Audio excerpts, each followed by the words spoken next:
before, and this really changed my practice because I fell in love with this world. And since then, I've worked with some studios like Marshmallow Laser Feast, Toasting Studio Paris, or a freelance for Google Arts and Cultures, or Field, which is another studio in London. Yeah, so what I'm going to do now is going to be showing you a bit what my practice consists of. I'm going to talk a bit about some commercial project or some more arty kind of personal projects. Okay. Right, so this is the first coding project that I did. This is when I told you I was studying at Central St. Martin's, and I gave myself the brief of trying to visualize something as abstract as the thinking process that we go through. And so I was, basically I went to a first coding workshop. It was about processing. I don't know if you ever heard of it. It's like a quite simple, quite user-friendly, like let's say visual-friendly programming language. And I first did this workshop, and all we did was like making a ball going up and down, and sometimes follow the cursor. And I didn't really know what to do with it. I was like, okay, coding is a bit daunting. I don't know what to do with it. So I left it there. And then when I gave myself the brief to try to visualize the thinking process, somehow attending that workshop opened a path in my brain of technology. And so I decided to use an EEG reader, which is an instrument to read the brain waves. So if you see in this image is this gray thing that's on the face.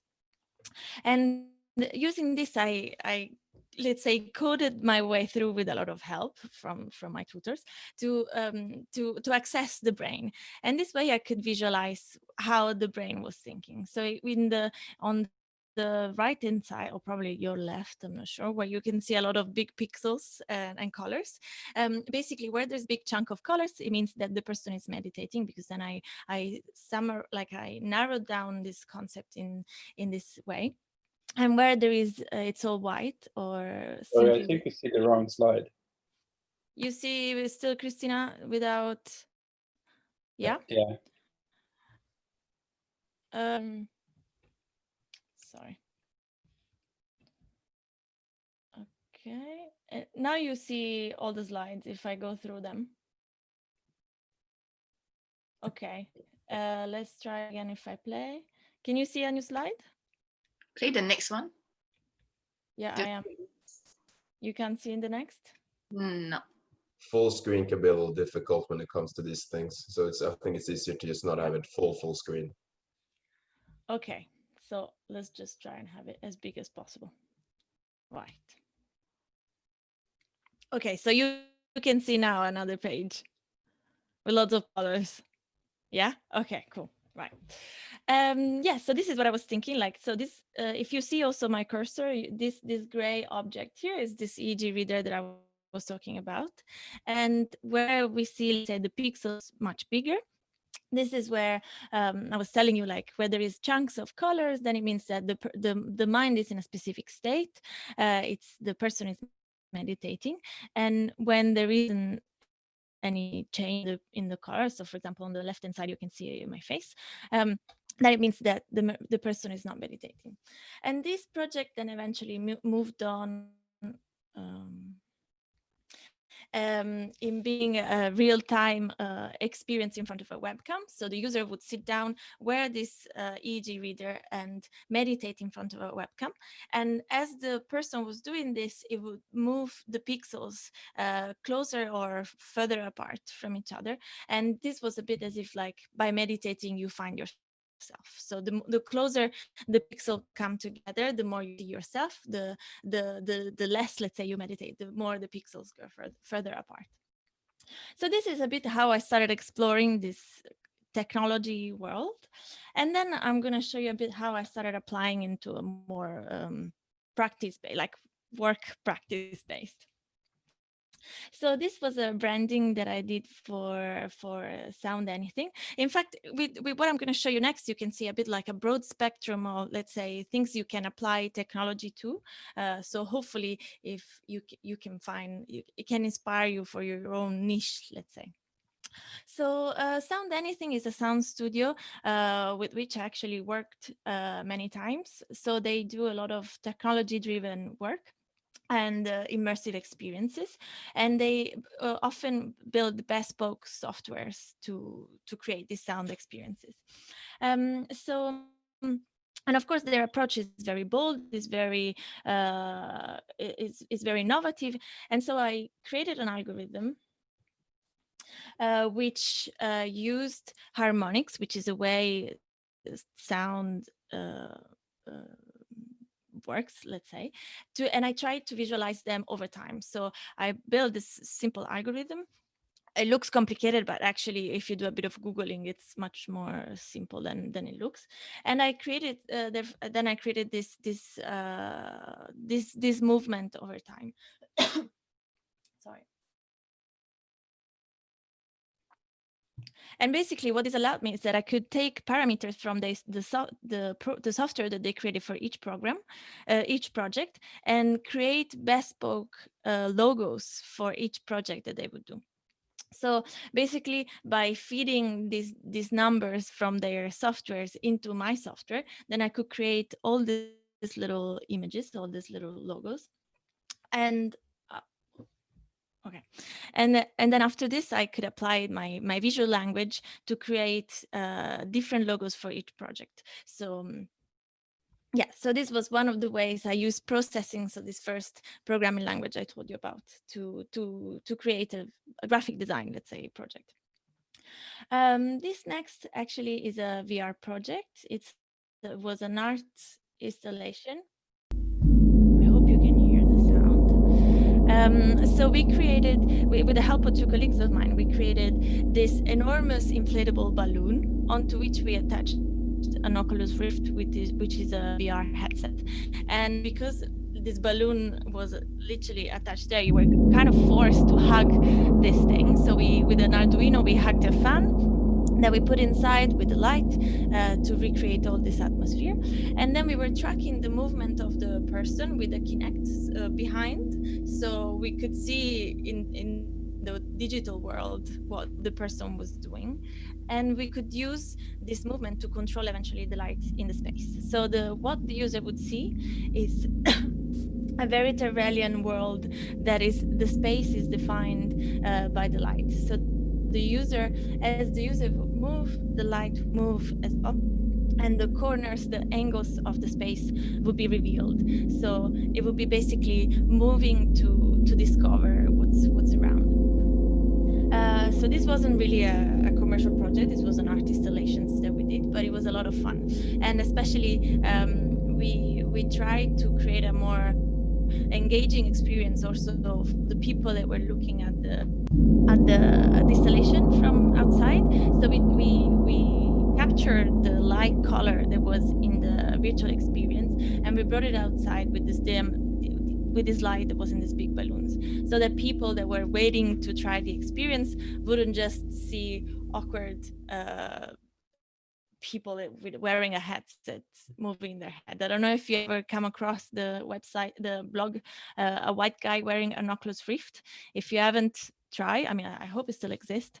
And it's very funny. There's like a bunch of, geeky white guys wearing these goggles with their mouth open, looking very weird, looking around. So this was a fun project that we did. And sorry, when I was working at Marshmallow Laser Feast, we did a lot of virtual reality work. And I was lucky enough to participate to one called In the Eyes of the Animals, which went to win a few awards, Sundance, etc. And basically, I mean, I'm going to show it as I speak, because this is actually the first thing that you'll see that is actually leading the way to what we're going to do today together. I mean, of course, this is like next level, but the principle is the same. So we scan the forest with a LiDAR scan, which is basically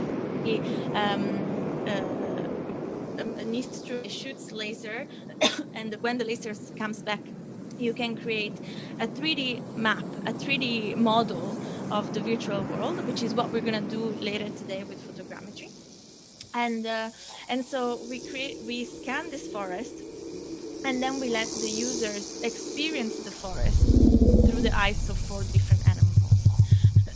So this here, actually this one here, it's an owl. So owls, they can see very well very far, but they can't really see what's around them. And so we brought these physical characteristics of the animal in the way the user would experience the virtual world. So as you see, in front of the camera, the pixels are very detailed. On the side, Well done, dudes. What a show. What a show. Unbelievable. Very so this clever. was actually Amazing. pitched for as a sculptural project. So as you see, this weird object And the sound. here, The sound. With it as that well. was the sculpture into which we put the Oculus Rift to experience the piece. And so it was placed in the forest, so the people would just go for a hike and then stumble upon this high-tech virtual experience. And yeah, so here, for example, what you see, this is a dragonfly. The dragonflies can see a much higher frame rate, and they can see more colors than we do. So everything is lower, and the colors are very, very bright. What is going to come up next is a frog.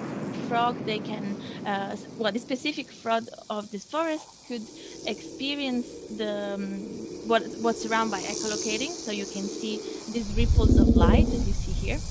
And so by emitting the sound, the forest would discover, the frog would discover the frog around itself. So it was very interesting to these real characteristics of these animals and bring them in this virtual world. And yeah, again, this is basically the very high end of what we're gonna do today.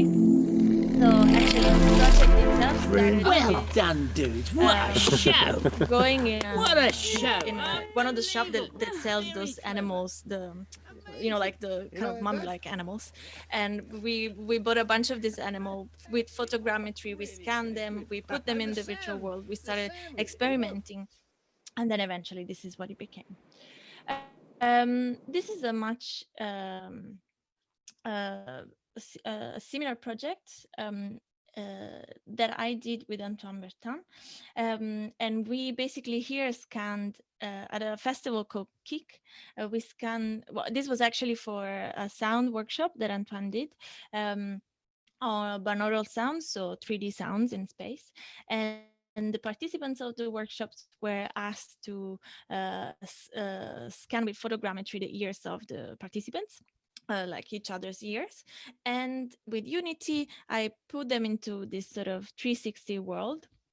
And I'm going to show you more of this later when we talk about photogrammetry, but basically we created this virtual world where the ears will become a sort of landscape, and in this 360 world you just fly through this, and as you move in the space the sound moves with you. I'm going to show you the full project later, so this is something that we're going to do today. A commercial project that I worked on, this was as well with Marshmallow Laser Feast, and actually the final outcome of this was simply a video. So it was a spot for 3, which is a mobile company.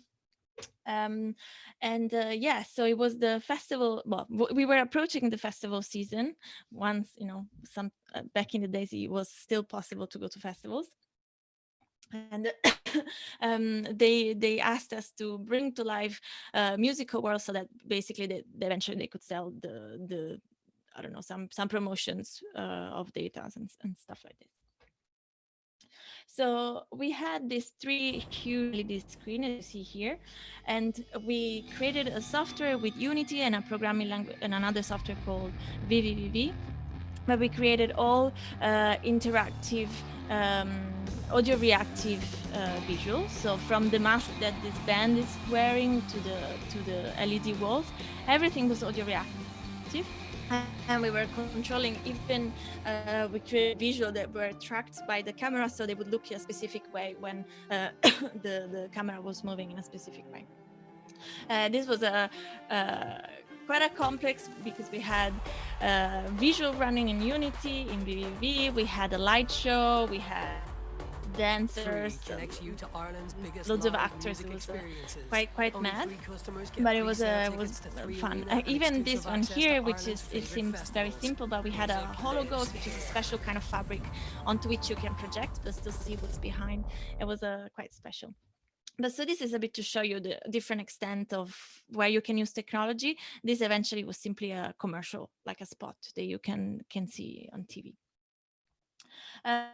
Something completely different. This is something that we did for Absolute. So Absolute was launching a new bottle, chrome and chrome, like silver and blue. And they basically asked us, with Marshmallow Liquid Feast, they asked us to take over a club in London and really bring the night transform a night out experience. So we had 3 different rooms. One here, where as you can see, we were projecting, tracking the movement of the DJ and projecting the audiovisual on the LED walls around. This was a VR experience where the music come to life with the bottles. This was a laser sculpture. So basically we had 3 different rooms onto which we could take all the users on a musical journey, let's say, under 3 different aspects of a laser sculpture, a VR experience, and just a simple audio reactive dance floor. I'm gonna skip to the next one. So this is actually one of the first projects that I started doing, kicking off my studio, let's say. And basically, I'm gonna let this video play. If you don't hear the sound, please interrupt me, and then I can tell you more about it.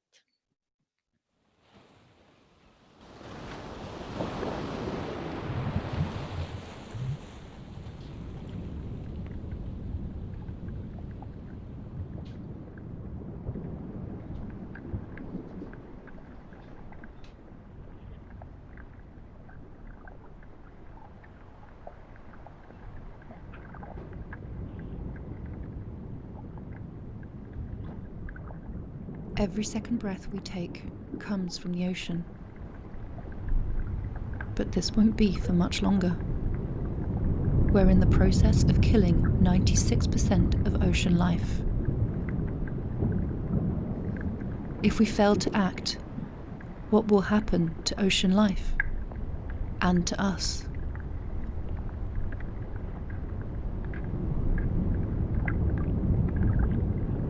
The oceans absorb around 30% of the carbon dioxide that is released into the atmosphere. This decreases our ocean's pH and acidifies them, which has deadly consequences for much of marine life.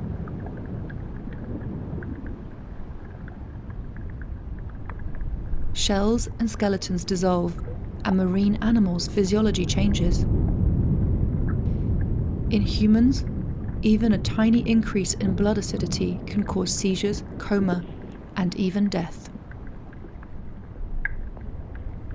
If we continue at this pace, by 2100, the oceans will be 170% more acidic.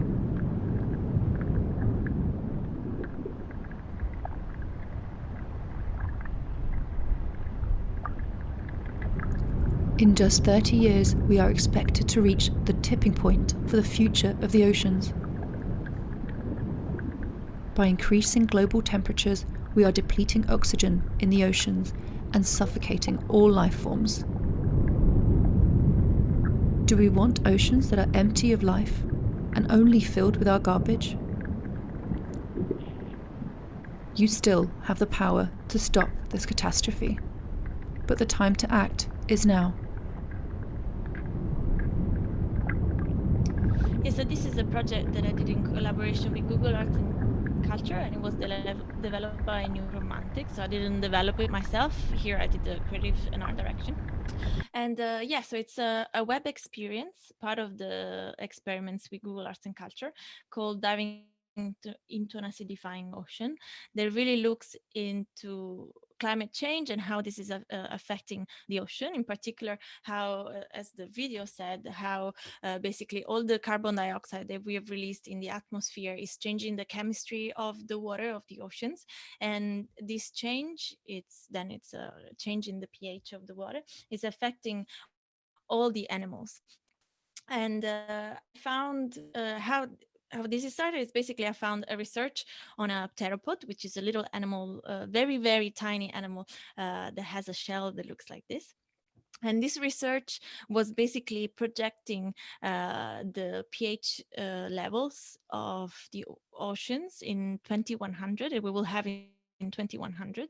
And basically, research showed that this shell literally over 45 days will almost entirely dissolved. And so you can imagine the consequences on the food chain, where, because these animals are at the bottom of the food chain, but so it really causes a ripple effect. But of course, these aren't the only animals that are endangered. And so this was really the foundation of the experience. In fact, this is then the little animal that you see in the experience, and the dissolution effect that you saw a bit in the video is really driven by this. So this was a data driven experience. So in the ocean that you see sometimes around, there we were visualizing the change of pH over time. So we had a data set from 1860 to 2100, and we were changing the color of the ocean over time. So in fact, as you see here, the ocean is basically red and it's not blue anymore. It's not that happens really in life. The ocean is not going to become red, but it was a visual way to tell the story of this data. Yes, so this was a very important project for me. I have another one that I want to show you, and actually I'm gonna try and do it live, but this isn't out yet. To do it, I probably need to change the sharing.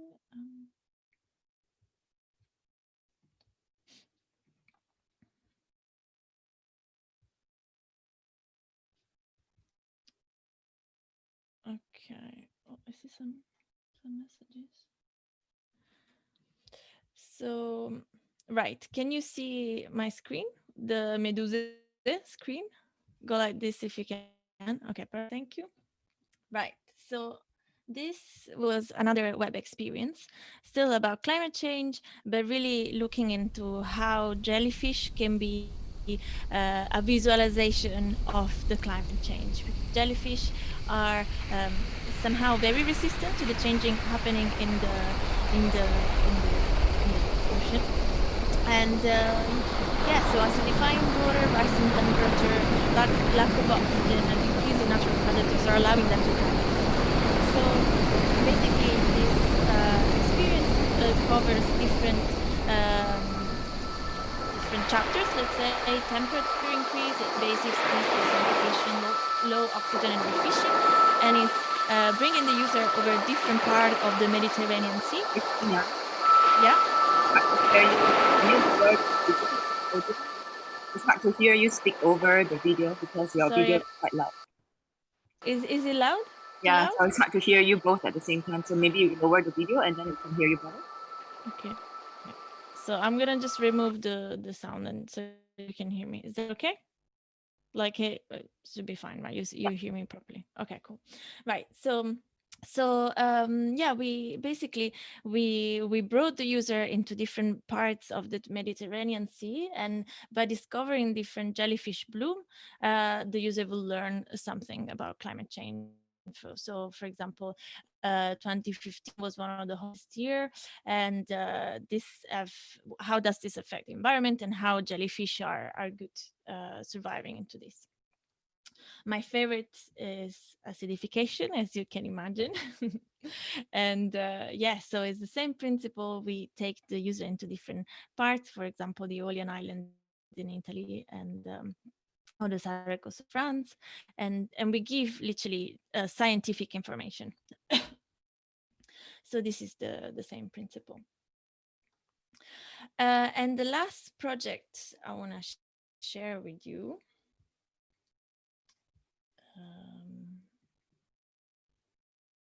Back to the presentation. Okay, can you see the presentation? Cool. So you probably have seen these videos before. So this is a project using machine learning that I did when I was stuck at home in the confinement 6 months ago. And I had found I kind of felt that this social distancing that we were living was very similar to the social distancing that women suffer of every day in different uh, aspects of our society. And so I trained a machine learning model with all the stereotypical images, very pop-like images of women. So red lips, hot, kind of like big boobs kind of images. I trained a machine learning model with these images so that this model would basically learn to create a world that was similar to these images it was trained on. But then I was basically moving into the latent space, which is the space where the machine creates, and try to find the glitches, because of course machine learning outcomes aren't necessarily perfect, that would actually somehow try to reveal the true gaze of women. That was try to escape, let's say, these stereotypes and this preconception. So try to find kind of the gazes that were a bit not following necessarily these patterns.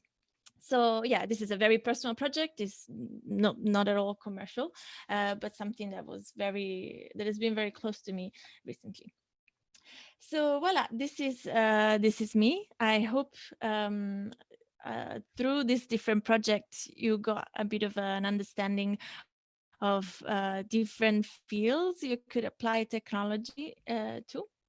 And yeah, I hope you enjoyed it. So I think we can, if you need, we can have a mini break if you need some more water, something, and then we can start with our photogrammetry workshop.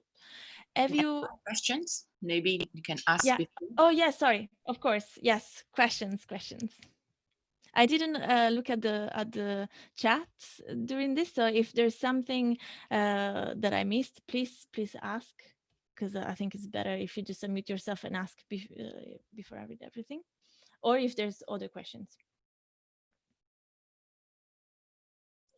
See, yeah, I had a question. So everything is Yep. generated real time, correct? With Yeah, generally yes. I mean, even in um, the website projects that I showed you, like the acidification and the one about Medusa. So all the interactions. So for example, in the acidification one, you go over time in the sea, let's say, and you encounter animal, and when you click on them, all the animations, this is all real time. So there is nothing that has been made, like for example, all the 3D models were made with 3D software, but then the animations of this solution, those haven't been made before. It's all happening in real time in the browser. yeah, The virtual reality experience is the same. All of them basically the same. Yeah. yeah. I was just wondering if like is everything based on code or nodes? Like when the algorithm you mentioned before, like is the feedback code based or node based? It depends on the project. So the principle of node-based or code-based is the same. Like when you use nodes, is actually a chunk of code. It's just that it's, for example, for me that I'm a visual person rather than like a proper developer, let's say.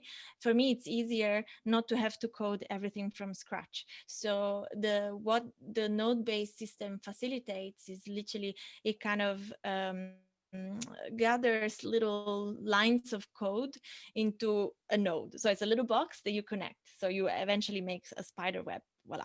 But it's the same principle. You still are coding. You still have the logical thinking, let's say, it's facilitated for visual people, and it's also much quicker because you don't have to make everything from scratch. You have things that are pre-made. So you, for example, VVV, this node-based programming language, or Touch Designer, which is very similar. They are very good for fast prototyping. So it's something that, you can do something, a prototype very quickly. We're going to talk about prototyping tomorrow, not about necessarily coding prototyping, but like sketching and paper prototype, and also working together this at a distance online. I'm going to show you a software that I use called Miro. We're not going to see this today, we're going to see it tomorrow, but I love it because it's basically a big whiteboard, and as many people as you want can join in and can make things. So it's a collaborative environment where everybody put little research, little images. So I usually, for example, when I did acidifying ocean, I had an enormous Miro board where I had all the scientific papers, all the visual mood board, I had the storyboard. So it was basically my collection of all the things that I needed there. And I had different people collaborating with me there. So we're going to see that tomorrow. But yeah, so prototyping principles. Yeah, that's awesome. Thank you. No worries. Any other questions?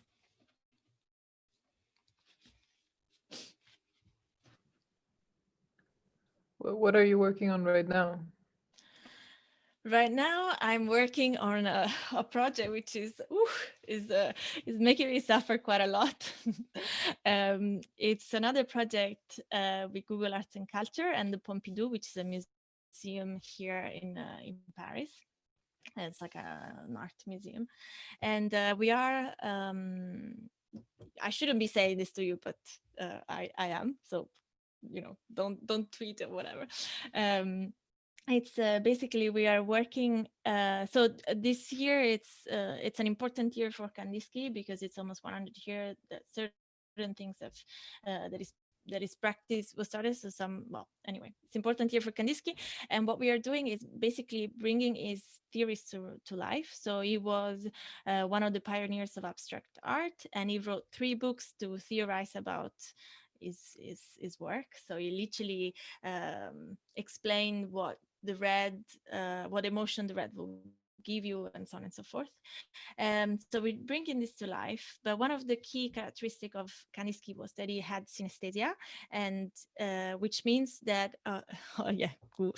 which means that he could hear sounds in colors and shapes. So we are using this mix and match of sound and plus visual and machine learning actually, to bring his theories to life. So if he theorized that I don't know, the color yellow made you feel madness, or rage, or cheeky, and it's excitement. Basically, we use machine learning to do this, and it's a very exciting project because actually we used music that was found in Kandinsky's studio, which now belongs to the Pompidou. So we literally took his vinyl collection. We fed that into the machine learning model. So all the sounds that come out of that are literally coming from what Kandinsky heard. But it's a very complicated project because Kandinsky's theory are quite complicated, and we are trying to make it as simple as possible for everyday user. Like, you don't need to be an expert to understand it. And and Google Arts and Culture is a very demanding client, let's say. So it makes it quite a challenge, but it's a fun one. So cool. I love Kandinsky. So that's all I'm doing. You love Kandinsky? Sorry, I didn't hear what was said. Yeah. Oh, cool. Yeah. It's really cool. Yeah, VasiliKandinsky.net. That's a very good website to learn more about everything that he went through his mind. There's a lot. I have a question about the machine learning model you have used. Have you built it by yourself? or you use some kind of framework? So I use a program called Runway. I'm gonna type this, everyone.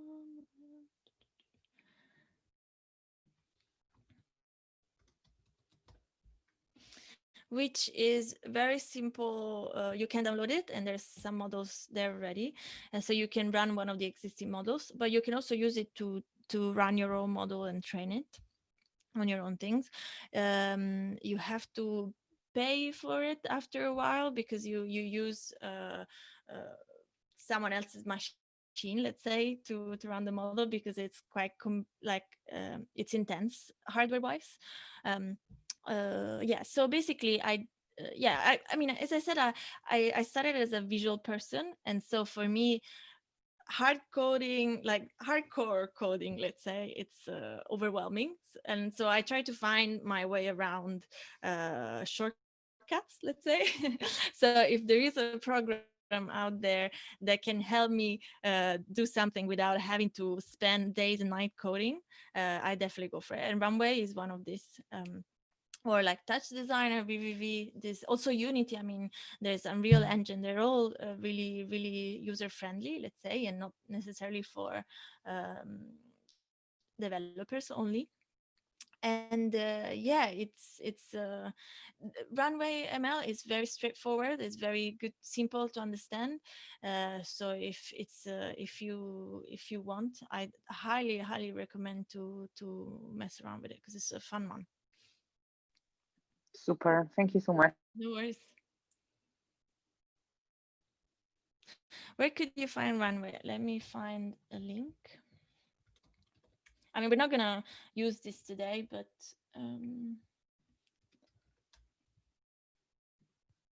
it's just for you to know. Yeah. So yeah, that's the link.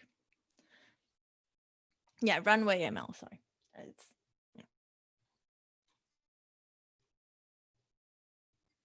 that is really a really good one. Yeah, Pebble shared the VVV, and derivative is Touch Designer.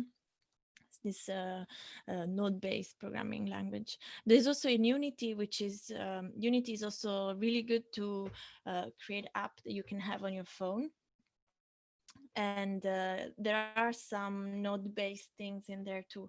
Unity is a mix of it's a bit like Cinema 4D meets coding meets node-based coding. There's a mix of everything there, but it's really good too. I think choosing Python is it's a language, so it's not necessarily one of these programs. For example, a lot of machine learning uses Python, but yeah, Python is good. Like generally, is very good for machine learning and robotics, because that it's a language that works well with machines.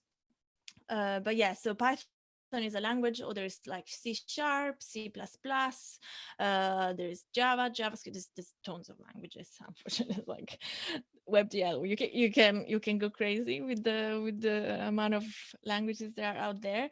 But I recommend, before you start a project, or before like you go into learning something, you should have an idea of what you would like to do. So for example, VVV or Touch Designer, you cannot create an app that goes on your phone. So whatever, if you want to create, for example, an AR app, then VVV is not good, because you cannot deploy a little application on your phone. But the VVV is really good if you want to do, for example, a VR project, if you want to do a bit of robotics, if you want to do VJing, so like audio reactive visuals, or if you want to, I mean, VVV is very good for everything apart from making apps on your phone. So for example, if instead you want to make an app on your phone, Unity is great. But Unity is also good to do some like, is really used a lot for VR, but also you can hook like infrared cameras, like a Kinect, or now a Kinect is really out of production, but a similar infrared cameras. there's loads. Yeah, Unity and Unreal Engine, they're very much game-like software, so they were born, let's say, to make games. So most of the game on your phones are made with Unity, or for example, Unreal Engine does really nice um, shaders, but like let's basically like a very nice way to render the images, let's say. And so yeah, the Unreal Engine is very much used for example, games on your console like PlayStation, Nintendo, and so on and so forth. So yeah, definitely have an understanding of what you want to. Oh, for example, if you want to do web stuff, none of this is good. Well, I think actually Unity and they start to have something, but normally web thing. Yeah, okay, I'll list. So I'm gonna finish with the web, and then I give you the list. For web, there isn't really a node base. You kind of have to learn how to code, but there's different languages. There is JavaScript, there is WebGL. With WebGL is much more complex because you can do much more, but yeah. I mean, there's different. I think you're gonna do, for example, a frame at some point, and that's has some web things. But the programs that I've told you so far, they are really good. But so let's say so games and apps on your phone. Sorry, I sent this to somebody. I wanted to send it to everybody. So here we have Unity, Unreal Engine. I mean, it's also good for other things, but generally, Engine. Oh, okay. Yeah, I mean, it's gonna be there. If it's not there yet, we'll put it. But yeah, so have an understanding of what your outcome is, what your goal is, and then work backwards into understanding like what you want to do. So if you want to have a solid web practice, VVV is not the best. If you want to make AR app on your phone, VVV is not the best, but maybe you can use Spark AR. Like have an understanding of what you want to do, and then choose the program to get there.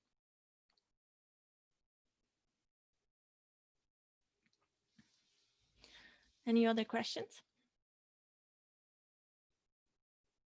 Yes, a question. Yeah. So the ones that's good for making an app and web, for example, are they also similarly good for if you're doing a show and having them on a big screen? Yeah, for sure. I mean, it's so as I said, there's a kind of like an overlapping of things, like if, for example, if you do WebGL, if you do JavaScript, then you can use them also for other shows, let's say real-time shows. So it's really good. If you use things like, for example, a frame, I think that's very much web and VR web kind of work. I mean, there's definitely an overlapping. I think you just have to do a bit of research yourself to try to understand what is the best for you, because there's a lot of things out there, but some might just not work for you. Like for me, doing hardcore coding wasn't really feasible, or I don't know, not something that I would enjoy so much doing, because for me it's more exciting to get the visual output rather than, I mean, I enjoy coding, but it's not like, the dream. I do coding because I want to get a visual project out there. So yeah, have a look have your research, but there is a bit of overlapping, so it's yeah, it's good. I hope that answers your question.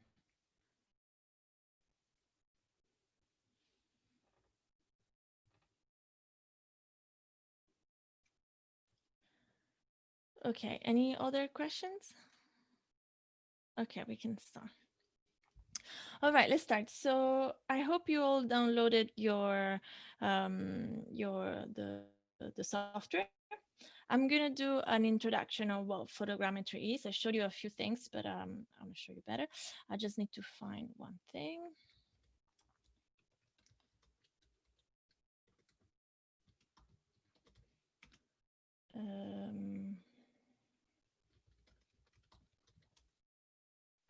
sorry, because by accident I closed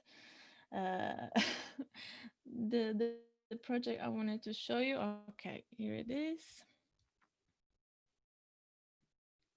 Okay, right. So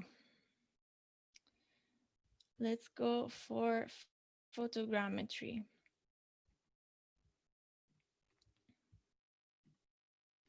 Okay, so you can see my screen, yeah?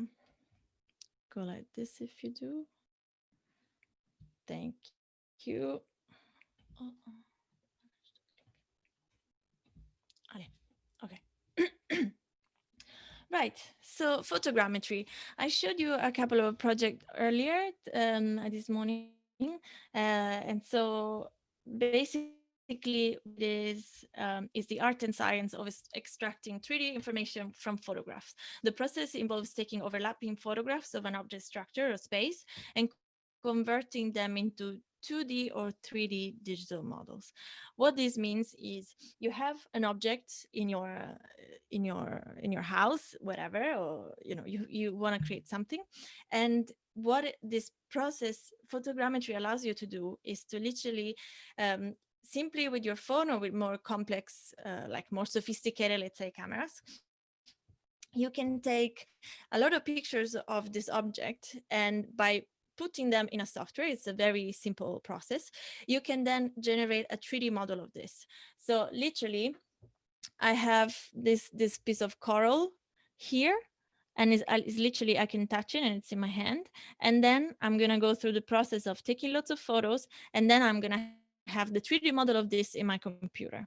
So it's basically stealing from reality to make something 3D without having to be super good at doing 3D modeling and all of this. So it's very helpful if you wanna.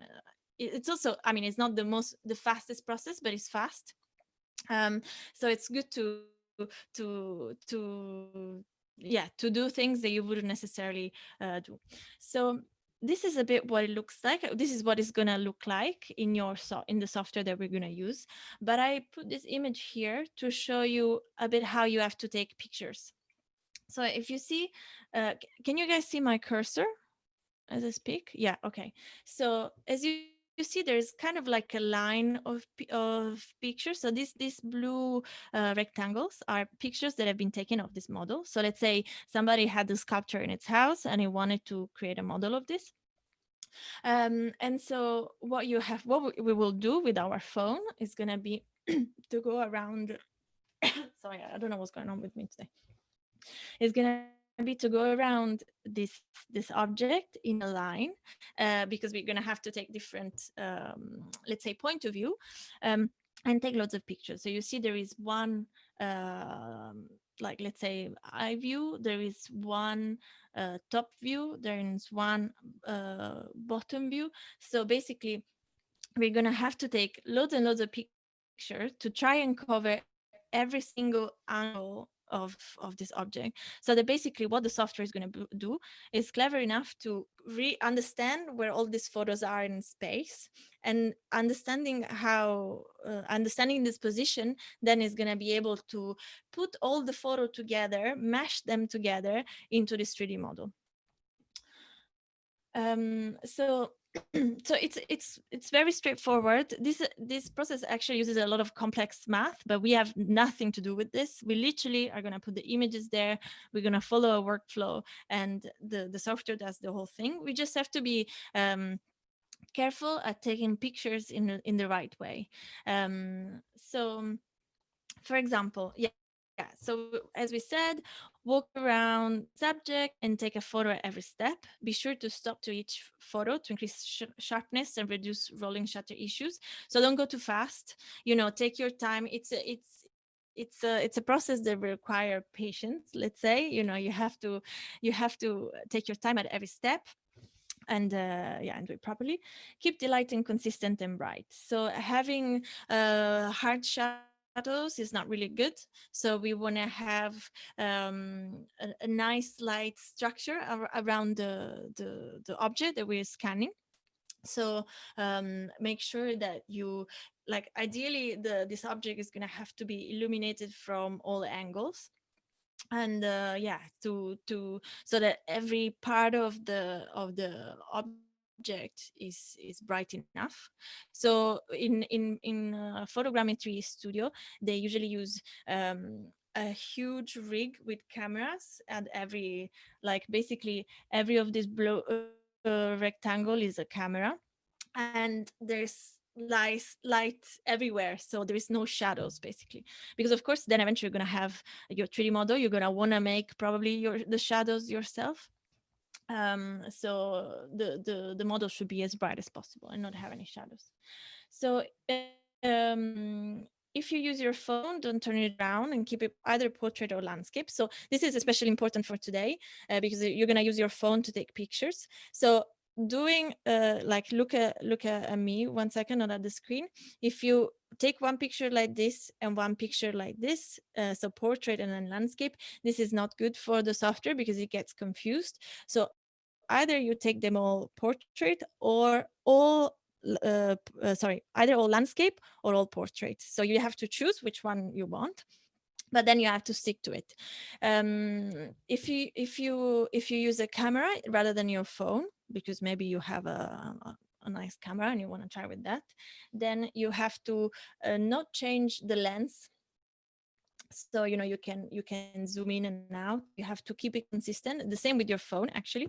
Like don't move the zoom, so that you like basically the picture, they need to have all the same let's say settings. So don't change anything because that confuses the software. The pictures need to have a lot of overlapping. So basically the way the software, the mathematics of the software works is that it finds similar overlapping parts of the model. And so this is how then the system stitches together the pictures. So make sure, like you can, for example, if you take only one picture in the front and one in the back, there's missing pieces, and the software is going to be like, I don't know what to do with this. There's no 3D model to do. So every picture, like you take a picture of me, so you go one here, one here, one here, one here, one here, one here. So you cover every detail many times of the object. And the more photos you have, the better it is, because this way you cover as much details as possible. You try not to miss out on everything and anything. You have many overlapping points, so the software can be more accurate. So some tips in how to do it. Do it like keep capturing time low to keep the same lighting. So basically, if you take some picture in the morning and some picture at night, simply the sun is going to move, the light is going to change. This is going to confuse the machine, let's say. Wide angle lenses are better for overlapping. So this is a bit if you use your camera rather than your phone. Avoid blur, so don't do like macro, zoom, etc. Keep it all neat. Be close to the subject to have better textures. Reflective and transparent objects don't work. So water, ice, plexiglass, none of this is going to work. So if you want to take a 3D model of the glass, this is not going to work well, because unfortunately there's a lot of reflection, the machine gets confused. And again, avoid zooming to keep your lens and zoom always the same. And one extra tip that I'm going to give you is this is going to become useful for the little assignments, let's say, that you're going to have next. Try to make a nice so basically whatever you're going to do, if you want to scan this object, whatever you're going to do, like the where you put this object is going to come in the model. So have a nice and neat set design, let's say, so that then you have a nice way to you're going to have a nicer model. So now I'm going to show you some projects so that you can get a bit more excited of what we're doing. So I wanted to show you this project here, which is a 360 one. So I'm going to show it to you on YouTube. So can you see a YouTube page? Hope so. So right, so these are the years that were scanned during this workshop. Actually, this first year you see here is mine. And yeah, so in Unity, I put them all one after the other to create this 360 world. And I don't know if the binaural is gonna come across. If you're listening with headphones, you probably will listen to this in binaural. And basically what you will see is that eventually the sound will move as I turn the camera. So it's gonna go from your left ear to the right ear or whatever. Yeah, because basically binaural sound is the same, is a way to represent sound in 3D, like it happened in real life. A car that goes from your right to the left is gonna move from the right to the left, the sound as well.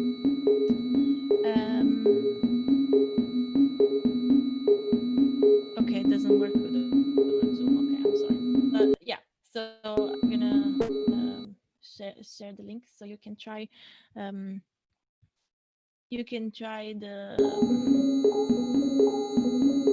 binaural yourself. But yeah, so here there is an ear. Probably you can see. Okay, so back to the presentation. Where is it here? So this is a project from Michaela Stebi Stenf. I probably pronounced the name correctly, but she was a student at the, I forgot, it's a design academy in Eindhoven, probably Dutch design academy, something like this. And basically, I love this project because what she did, she on Instagram, she went hunting down images of paintings at the Louvre. So she just put the hashtag, I don't know, Mona Lisa or whatever. And she got all these images from Instagram because, of course, then she could find different angles. And she brought these pictures into the software that one of the software that we're gonna use today. And she created 3D models, and then she 3D printed these paintings. And I think it's a genius idea. I really love this project because yeah, basically she was trying to represent the real paintings, reprint them from just images on social media. I think there's many concepts there. There's a lot to say, but I found this project super inspiring. This is a project by Marshmallow. Is a piece called Memex Duologue. I'm going to play it in a second. And here you will see like the very, very high-end photogrammetry. You're going to see that it's almost hard to understand that it's a 3D model. And basically what they did, they scanned in this proper rig with all the camera and the light that I told you about. They scanned this lady and they made this music video out of it. I'm gonna show you.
right. So yeah, definitely cool and creepy.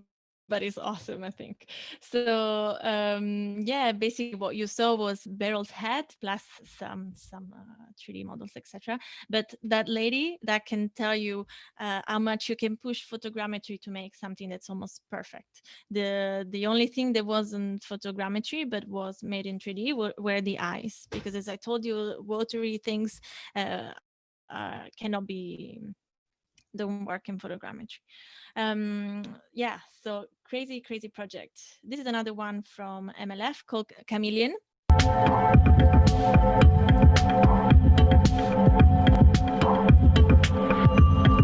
So these are different ways of doing photogrammetry.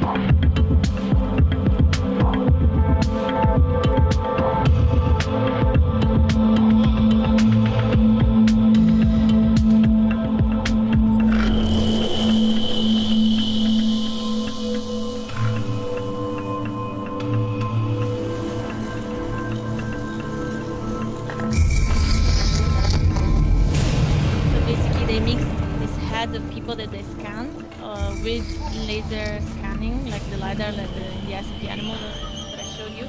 So people plus places, and then they 3D printed masks for each of them, and eventually it was a virtual reality experience where you would kind of live the story of these people in their environment.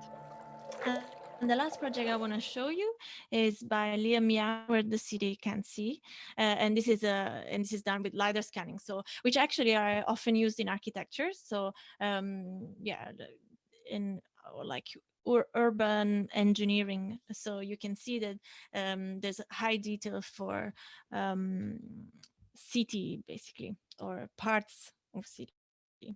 I'm gonna play it.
used for gaming.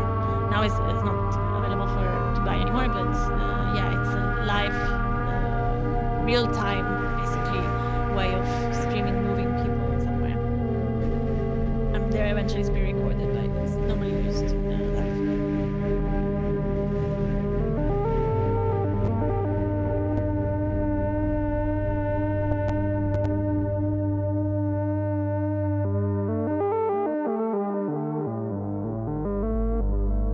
Right, so these were a bunch of different way you can push photogrammetry as far as you want. So like the first two projects, this one that I did and this one, they're quite more lo-fi, let's say. So this, for example, used images found online. This was images that were taken with a phone, like we're gonna do today. Or the duologue, the Memex one, which is like crazy high standard. This is a mix of LiDAR scanning and face scanning. So they had other scanner, or like same as we're going to do with our phone. And this is a mix of LiDAR scanning for like big city environments and putting a Kinect, so to put moving people in there. Yeah, so now it's enough about me talking. So you know the brief that Pebbles and Shai gave you about the meaning of power and identity. So with that in mind, I would like you to make a sculpture with found objects that responds, critique, examines the brief. And basically, I'm gonna ask you to take loads of pictures of this sculpture that you've made, following all the tips that I gave you previously. And I'm gonna give you until 11 o'clock to work within your team to come up with an idea for this sculpture. And yeah, literally use objects that you find around you, or you can make little things, and then we're gonna transform this into the digital model. The way we're gonna start doing it at 11, because this takes some time to process the pictures. And as we do it, then I'm gonna ask you to introduce your work and explain it a little bit. Yeah, so let's go. Do you guys have any questions? I'm gonna put back the brief later, so you can still have it. But again, like, take the brief that Pebbles and Shai gave you about power and identity, and come up with a sculpture that somehow responds, examines, or critiques this brief. I'm sure you've already started thinking about the brief itself. Try and make something. It can be very conceptual, very abstract, like, we are here just to try. Also, you're gonna do it with whatever you find around you, so don't worry about making it like perfect. And yeah, and then we're gonna transform this into a 3D model. Any questions? Yes, hi, thank you for today. Do we need by 11 to have the picture for the model, or just prepare the... Also the pictures. So I would like you, yeah, because we only have until 12, and it's gonna take, I mean, it might take 1 hour to go through all the process. It might take longer or less, depending on how much pictures you have. But definitely, let's try to have something by 11. So 40 minutes is going to be quick. If you need more time, I mean, you can also take more time. It's just then you're not going to finish by 12, but you might have the system running in your computer. But let's try and do this by 11 if possible. Thank you. Did you say you wanted us to do it within our groups? I mean, if either with your group or yourself, let's say, depends on how you'd like to work. I mean, I know you guys have all been assigned different groups, and so normally you work with groups. But if you prefer to do it alone, of course, feel free to do that as well, because you guys don't have much time. But basically, the goal would be to try and have something by 11. So if you prefer to do it yourself, just do it yourself. I have a question as well. Sure.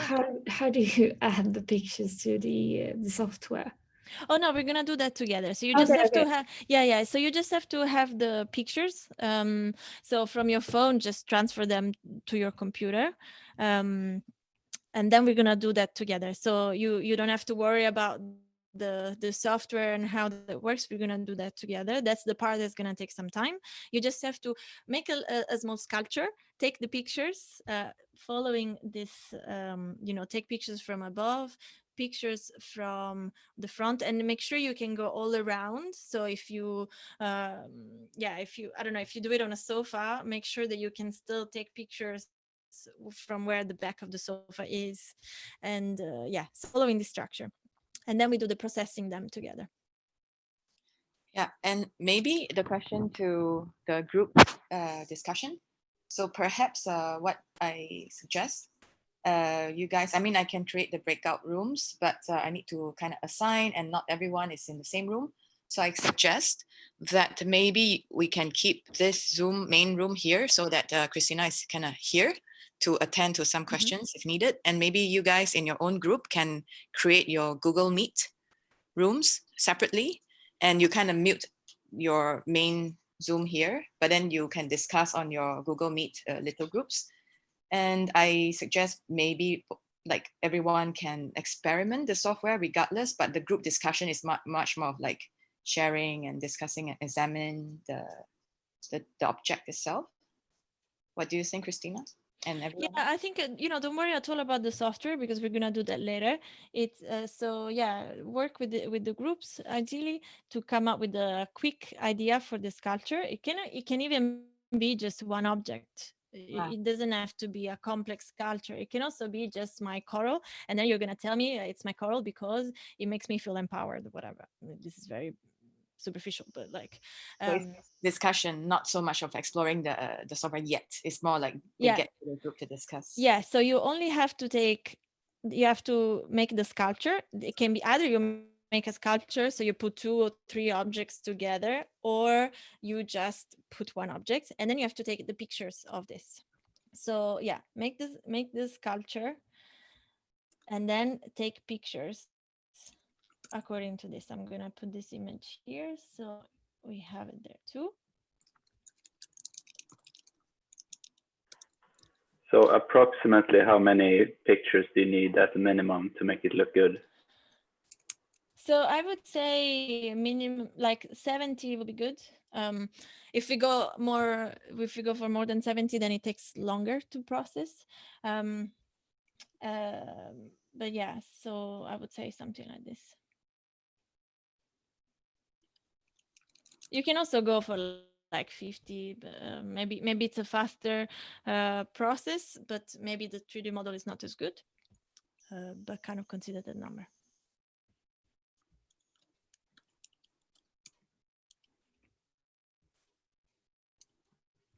Any other questions? Just want to ask the class, would you want to discuss in your group, or is fine to discuss this in your random group? If it's random, I can put you in breakout rooms.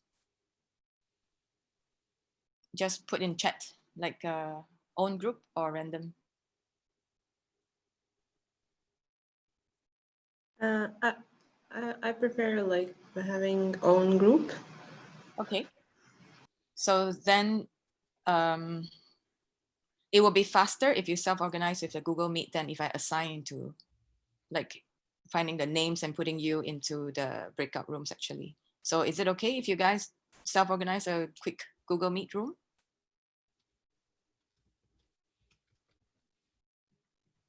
Yes. Okay. So just keep this screen muted, but you can come back to Zoom if you have some questions to ask Cristina. Dominique, to your question, would you say it's hard to choose like flowers as an object? It's not hard to choose flowers.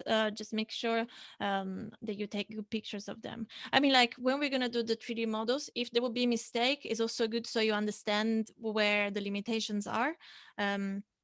It's just about like if you take flowers, make sure the vase is not a transparent vase and you see the water, because that part is not gonna work. So take them out of the vase, for example. But yeah, it's very much about taking good pictures, and then if there's mistakes, it's good so we learn. I have created actually the breakout room, so I'm just wondering if you can join yourself also. Sorry, tech Zoom challenges. So Pierre, you said that we can create the rooms. I have already created 14 rooms actually, like 14 as the CP room. But can you enter yourself? That's one thing I have not tried actually. Yeah. I mean, I've created, so I don't know why you cannot see. So that's why unless I manually assign everyone into the rooms, which will take some time. I just sent you a screenshot also of the brief, so you can have it also on your computer. New setting, maybe because mine is not the latest. I'm gonna stop sharing, otherwise I can't see the chat. Yeah, no, the breakout room thing. Maybe we don't have the latest version. Yeah, probably me neither actually.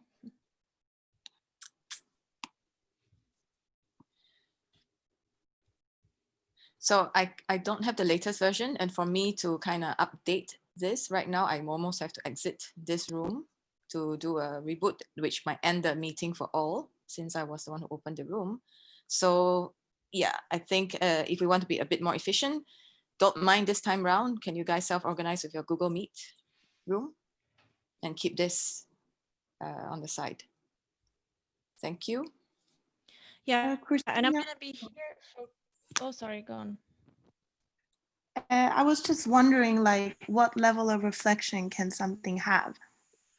Like, for example, if I have a deck of cards, they will have some reflection. So, like, what is the? So try to avoid as much reflection as possible. Like if you take pictures, then you can kind of move the reflection, so you cover the part that has reflection. But maybe try to adjust the lighting so it doesn't bounce off the object itself, but maybe illuminates around, and so you don't have like straight hard reflection on it. Okay, great. Thank you. No worries. And I'm gonna be here if you need me. You can also grab me privately. You can find me in the chat. You can ask me to come to a Google meeting or whatever, so I can check in with you how you're doing. I think it's hard to unmute to mute Zoom. I don't know how to do it, because if I have it in the background, it's still like covering the sound of the other meeting in Google.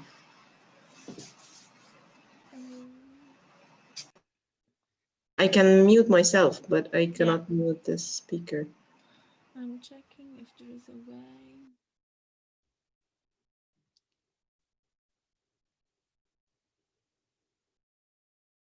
So in if you go in where there is on the bottom left, where there is your microphone and there is a little arrow, you can go in audio setting, and then you can put the output volume super low. So hopefully that mutes your Zoom. But then you have to remember, of course, to bring it up.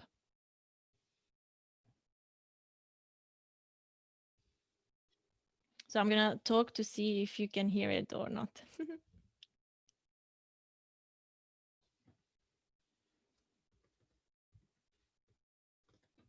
La, la, la, la, la.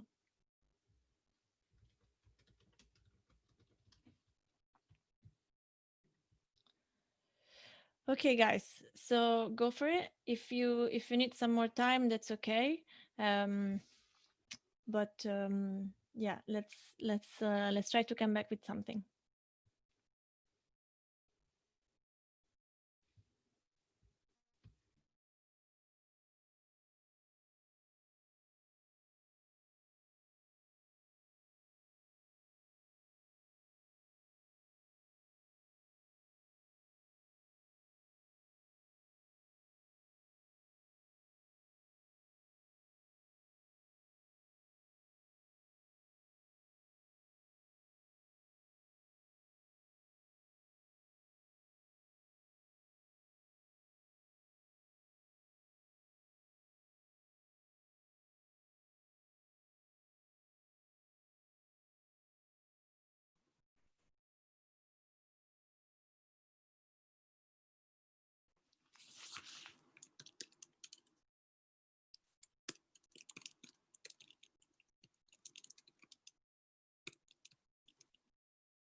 So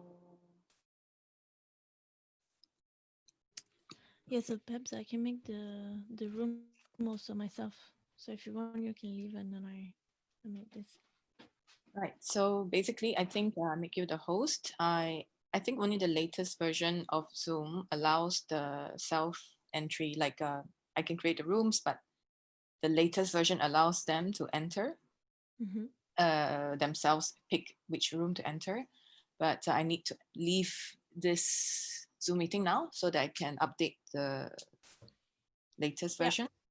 I think if you don't have the latest Zoom, you can't create that breakout room in this way as well. So yeah, then, I will do it. So then I will return. Okay. And yeah, so that you are the host, so I don't end the meeting by leaving. So this meeting is still here. Yeah. It's okay. We can openly share our troubleshooting issue. Yeah. The Zoom world today. Yeah. Okay, I'll re-enter. Bye. Ciao.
Hello.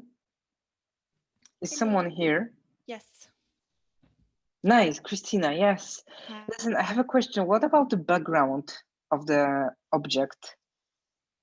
So try to, for example, I personally like for example, last night I made a model. I put a black background quite much bigger than the object that I had, so that when I was going around to take the picture, I always had this black background there. Okay. But you can choose, of course, white, another color, doesn't matter. Just try to, try not to see, I don't know, a chair or like a vase behind, Exactly. try to keep Something it in the clean. background. Yeah. Okay, great. But I can use, for example, a cardboard or like a white paper, like You piece can of use white. what you want, Yeah. yes. Okay. Of great. course, don't use like something with tons of detail, like, I Yeah. don't know. Yeah, like material, printed material or something. Okay. Sure. Super. Yeah. Thank you very much. Cool, no worries.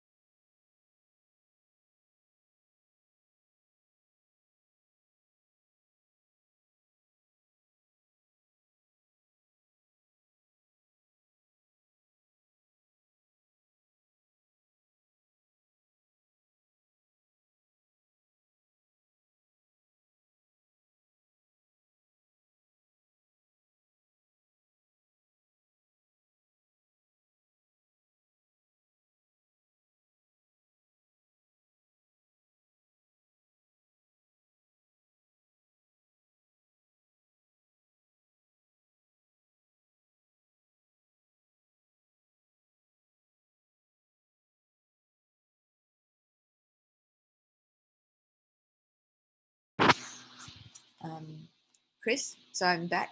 Hello. Can you make me back the host again? So I installed the latest version. Yeah. And then let's see if I can create the breakout room in a new way. Make host. Okay, you're the host now. Thank you. Let's see. Yes, actually it works like a breeze. Cool. Yeah, it has the option that that people can let them. I mean, the participants can choose their own room. The last one we have to assign. So then we know the later part.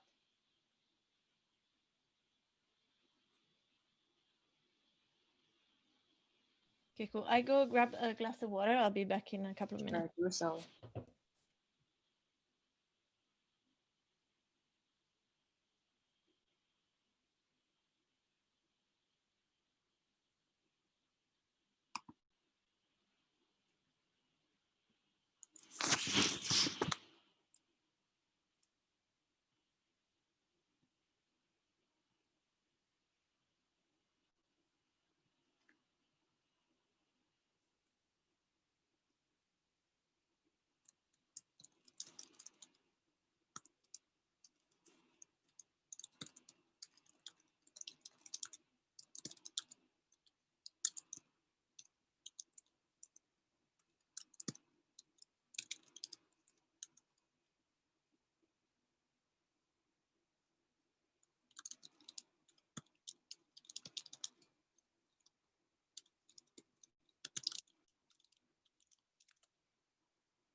Okay, I'm back if you need me.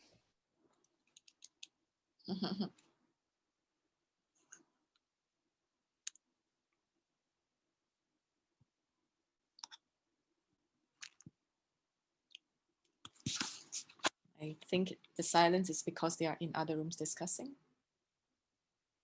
Yeah, good, good. Exciting.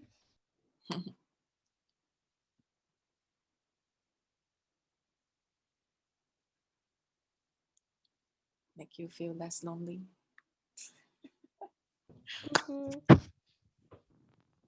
They are saying that it's hard to mute us while they are discussing somewhere else. Oh yeah, okay. So So we keep it quiet.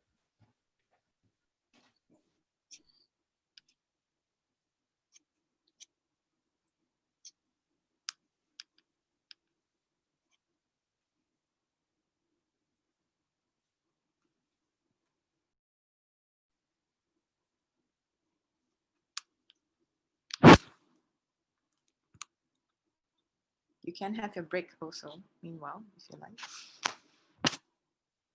It's okay, thanks.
then you save.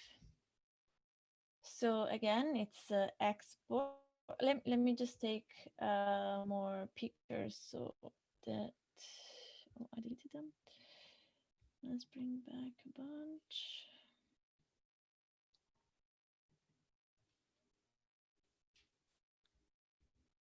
Okay, I need to share a different screen. Oh.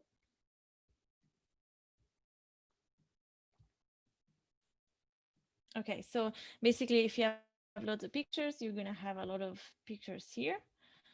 So you select them all, and then you go File, Export Selected Images. So File, Export Selected Images. And once you're there, you have to click on the Options button, otherwise you're not gonna see the format. Then you go Format, JPEG, Quality Best, and then you choose, you save. You make sure that you're saving where you want the images to be, and yeah, you save them. Okay, so one last time, and then I go back. So it's File, Export Selected Images. You click on the Option button at the bottom, and then the format you choose JPEG, and you improve the quality to best, and then you click Choose. Okay, so I can close this now. So are you guys all good having your JPEGs ready? Go like this if you do. Cool, fantastic. Right. So let me share my screen again. So this time open Metashape Pro, which is Agisoft. Let me see if I can see you. Yeah, okay. Right, so I'm not gonna be able to see the chat from here. So if you have a question, just unmute yourself and yeah, and just ask. So this process that we're gonna do now is gonna take some time. So as the computer is gonna do its algorithms, I'm gonna ask each of you, well, the groups to present. I've reduced the amount of pictures I took now for this purpose because I don't want to crash my computer as I'm using Zoom. So just bear in mind. I just want to open the one that I made last night to show you. Okay, it's already crashing. Right. So that I can show you what we can do today. So I scanned the picture that you saw when I changed the HEIEC whatever into JPEG. So, and voila, I got this 3D model last night. So it's quite accurate. Some points that are not precise, but it's okay. I can live with that for the purpose of today. So this is basically what we are going to do today. Okay, so I can close this. Oh, I closed everything, sorry. So you all should go to a new file. I'm gonna start sharing again. Okay. Okay, so we can start. So it's gonna be a very simple process. So you can all see that there is in the very top left, there is a button called Workflow. So I would like you all to click on there. And then we click on Add Photos. So Workflow, Add Photos. I'm gonna also write this in the chat. If I manage. Oh, somebody said that you couldn't find the option to export a JPEG. So Messi and Felicia, did you manage? No, I'm still trying. My computer wouldn't let me stop after Okay, so I'm gonna go again. So let me share. I'm gonna just share my desktop. It's gonna be easier. So I have my images in .heiec. So I open them with preview. So yeah. So then you're basically going to have a lots of pictures on the left-hand side, as you see here. Mm-hmm. So you can do Command A or just scroll to the bottom to select them all, right? Yep. Okay, then File, Export Selected Images.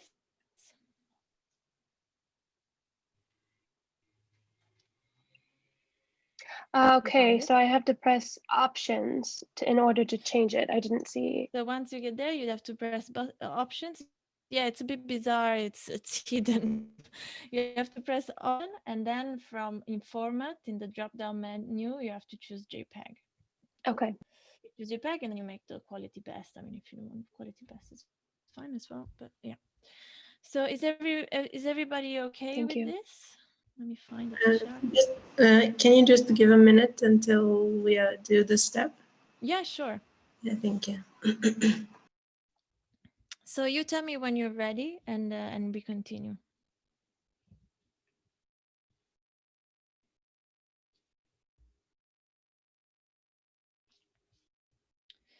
Yeah. So just in case for everybody, it was File, Export Selected Images. I'm going to write it in the chat. So in Preview, File, Export Selected Images, then in Options, which is in bottom left, Format equals JPEG. Okay, so File, Export Selected Images, and then this Option button at the bottom here.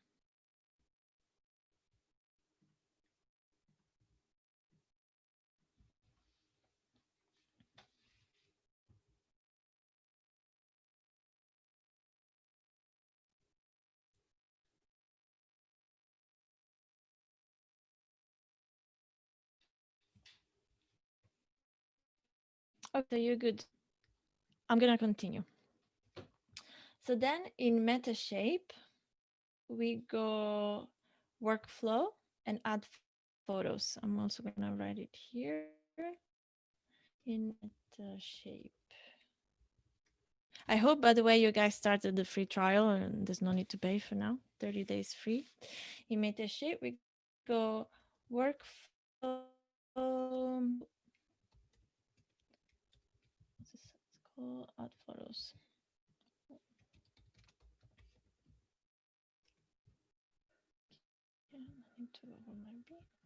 Right, so Workflow, add photos, and then I'm gonna take my pictures.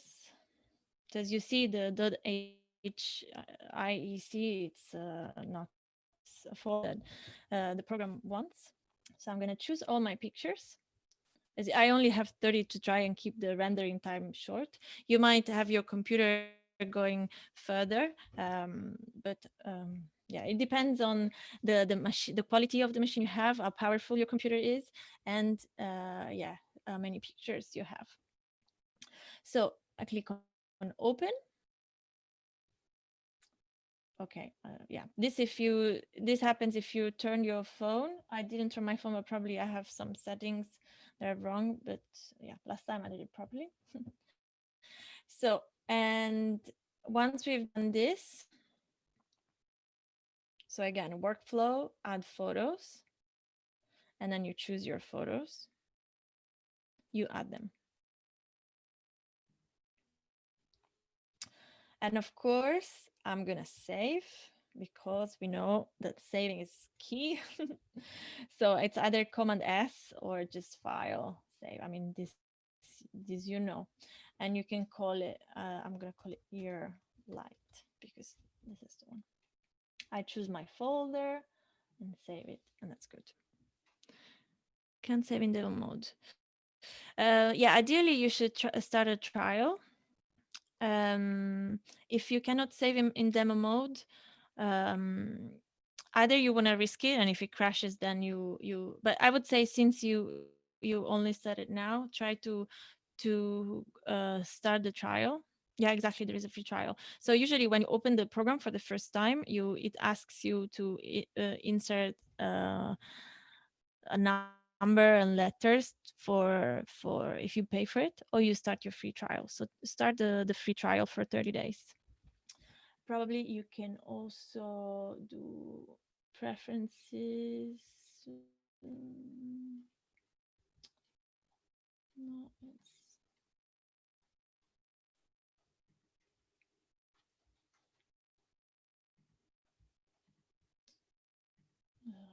maybe here.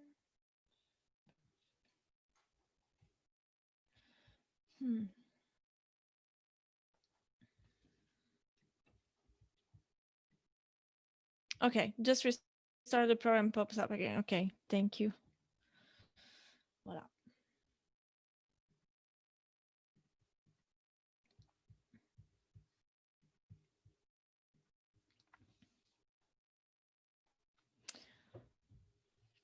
Okay. And yeah, we are working in the workspace here. So now that we have added the photos, not much has changed.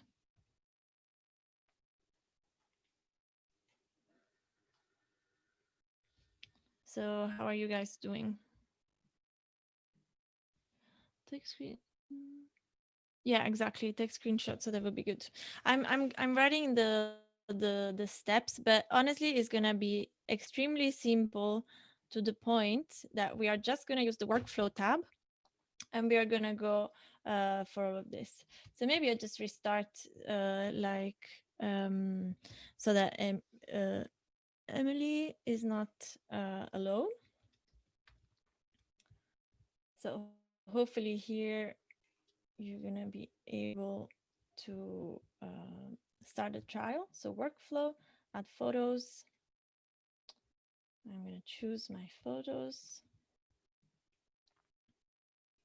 Yeah, I'm gonna ignore this for now. Okay.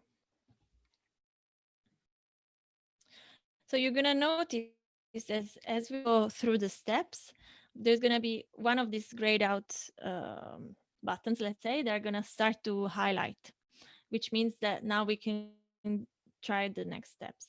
So we're gonna go through align photos, build dense cloud, build mesh, and build texture. We're gonna just go through the first four.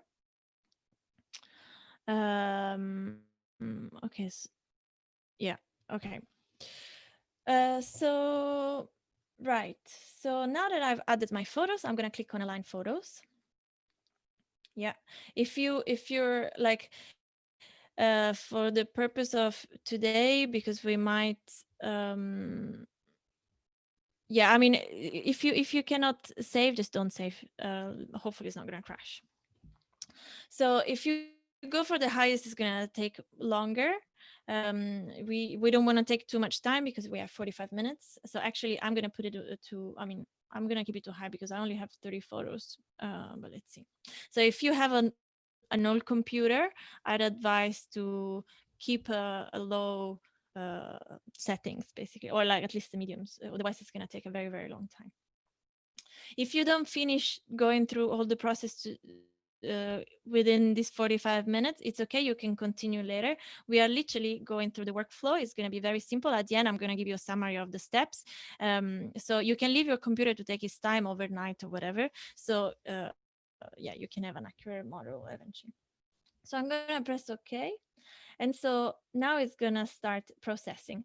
So as now we start going through this process, it's taking some time. I would like to ask some of you or one of you to present your sculpture.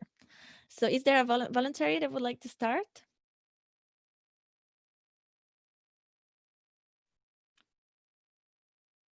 If you guys have followed, I'm going to write this. We went workflow and align photos.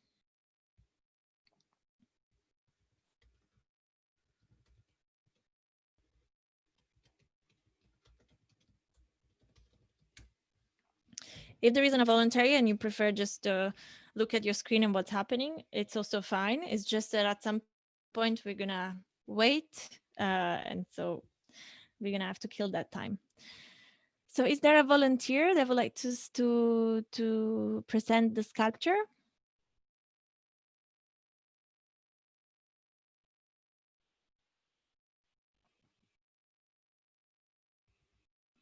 No volunteers? If not, maybe I try and ask somebody and then you can say no if it's too much. Let's go. Can't see the name anymore of people. Caroline Luning.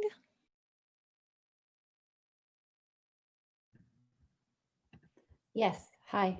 I had to Hi. turn off my because No it was lagging with the internet. But I have uploaded my photos and aligned them, but at the moment it says some photos failed to align. Please reset alignment for. Yeah. Yeah, I also have the same thing. So it's probably because maybe when I put the pictures from my phone to the computer, some turned.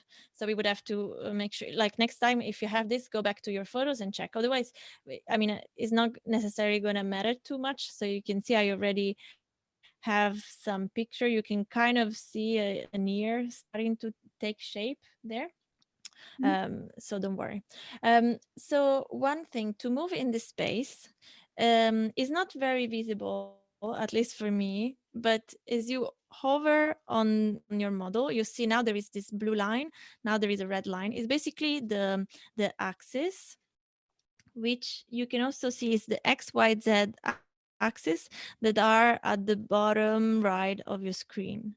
So it's basically a way to help you turn your model so that you can kind of like see properly. Now we don't have so much going on there. So yeah, it's we're going to use this a bit more later. So before Caroline, I asked you to introduce your sculpture, I'm going to go ahead and continue. So now we can see that in workflow now with extra buttons that are available for us to click on. So now I'm going to click on build dense cloud. And so I'm going to put this in the chat. So workflow build dense cloud. And so here again, there's a lot of information. For the sake of today, I'm going for medium and mild, just because I don't want it to take too much time and crash my computer as we do it on Zoom, because I never did Zoom and rendering at the same time. So, you know, this is an experiment in that sense. Yes, if you have an old computer, again, just keep the rendering low. And then I'm going to go ahead and press OK. So it's going to now take some time. This is the part that's going to take the longest. So as you can see, I'm only 2%.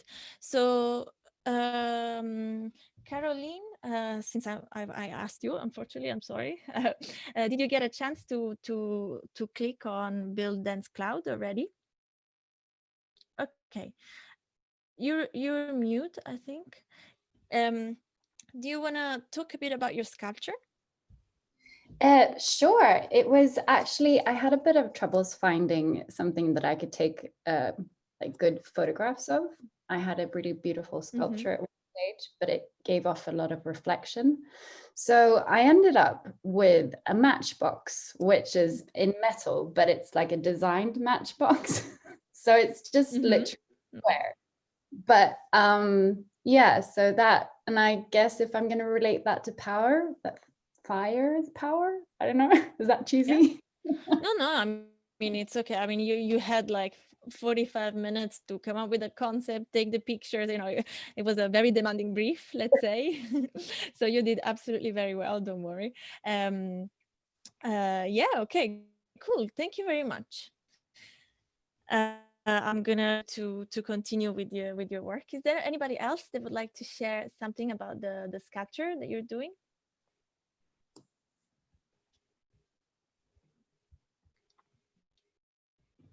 Is everybody okay following so far? Are you generating your depth maps and all? Okay, cool. I got super excited that it's working, even though it's Cool. yeah, it's a little. It doesn't look so perfect. It was a vase with my plant. Sorry, I didn't catch the last phrase. It was a vase with my plant in it. Okay, cool. Yeah. But the background and is, did you... I can see the background, like it's dots, even though I was like hiding with something in like behind it, but it didn't work. No, but it's okay. I mean, I think it's super key for photogrammetry to practice. So it's good that you know, if there are mistakes that are happening today, that's great, because one thing is knowing, okay, some reflections don't work, taking photos, it's one thing is then trying. So I'm not expecting that you guys are gonna have like the best like the marshmallow lizard fish kind of model today, but it's good that you give it a go and you try, because I mean, this is a very fun process, and eventually it can add a lot to your projects. So yeah, it's good. I'm sorry, but Pebbles has asked me if I can share my screen. I can do it. I can do it, but I need permission. Okay. Peps, can you? Yeah, I'm fixing cool. it. Thanks. I just, because when I present, I'm not sure where everything is more. Request? Can you send a request? Yeah. Masi, I can only see the coding being written as it's generating the data. The coding being written. What do you mean? You don't see this processing in process? So she can. Yeah, no, I don't see that. I just see like lots of text being like matrix style. Okay, maybe you show us after Paria shows us her base. Yeah. Okay. But it's really hard to control the controller. Yeah, it's a bit awkward. It needs a bit of practice. If you find the axis, the red, green, and blue, you can move a bit better. Or like if you use 2 fingers if you're on a trackpad, or the right button, you try around. But it's good. I see you took pictures in a nice way. Going around, you're missing some parts. Maybe you had a wall or something. Yeah, I was quite fast with it, so yeah, there are some mistakes. I can stop sharing. Okay, cool. You made art.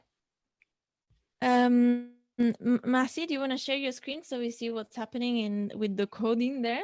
I'm not sure. Yeah, I'll see if I can. This thing. Can you see my screen? Yeah, okay. I think it's okay. You have the console up. Try and click on model on the above where it says console.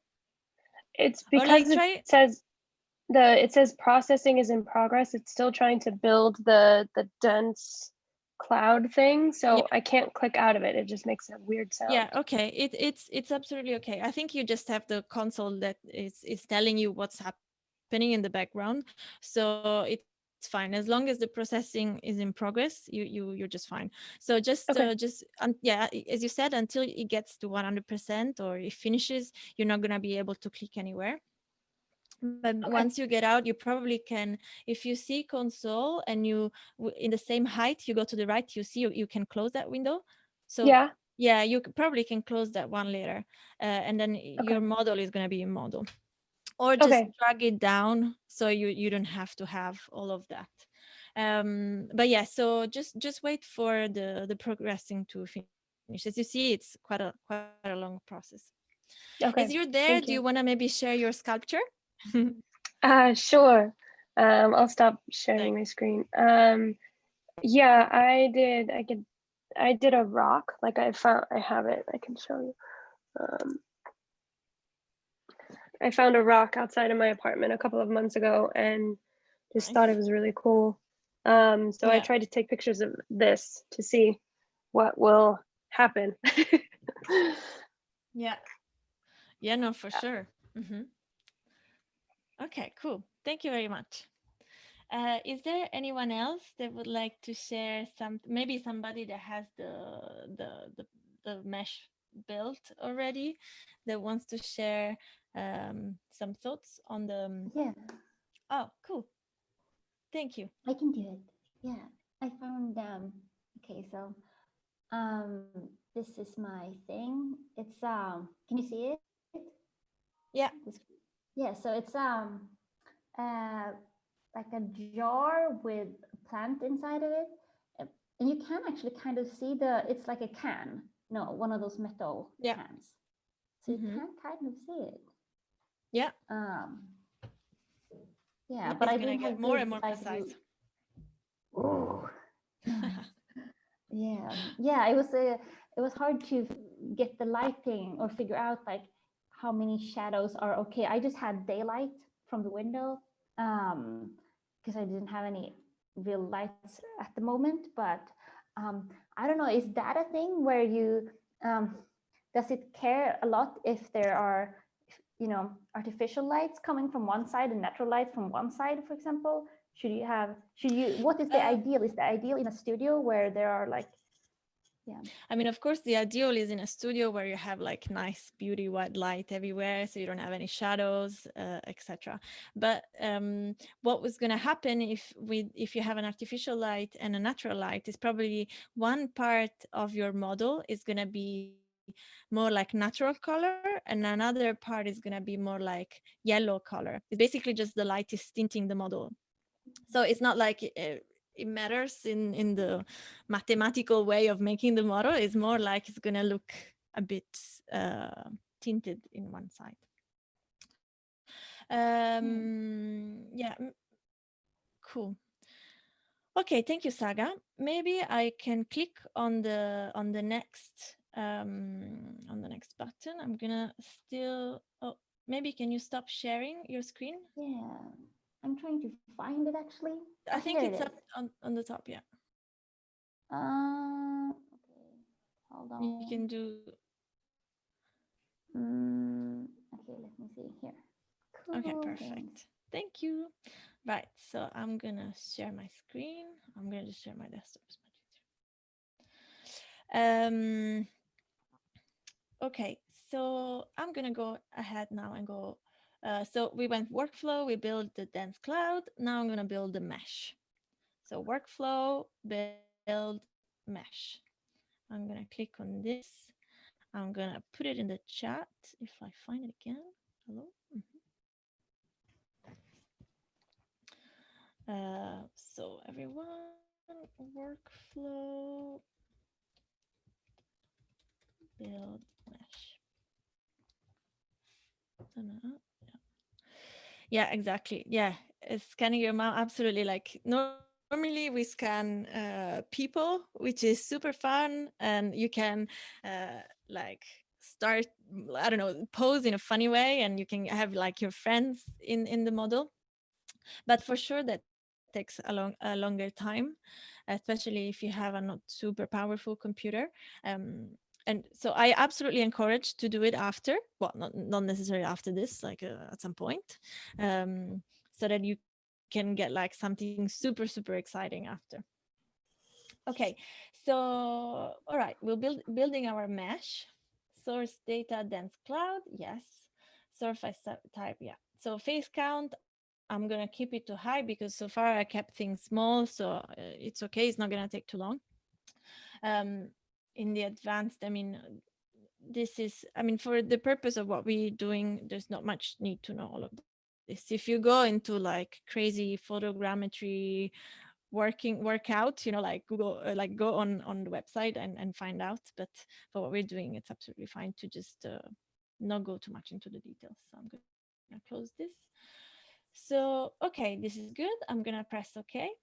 And once again, I'm gonna wait for this to do is magic. So now I would like to ask someone else to talk a bit about the project. Is there anybody that built a sculpture kind of thing out of more than one object?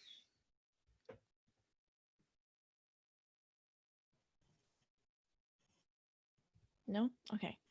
I'm gonna pick who I'm gonna pick. Cornelia Forsland. Not sure I pronounced this properly. No, did I call you already? No, that was Caroline. Cornelia?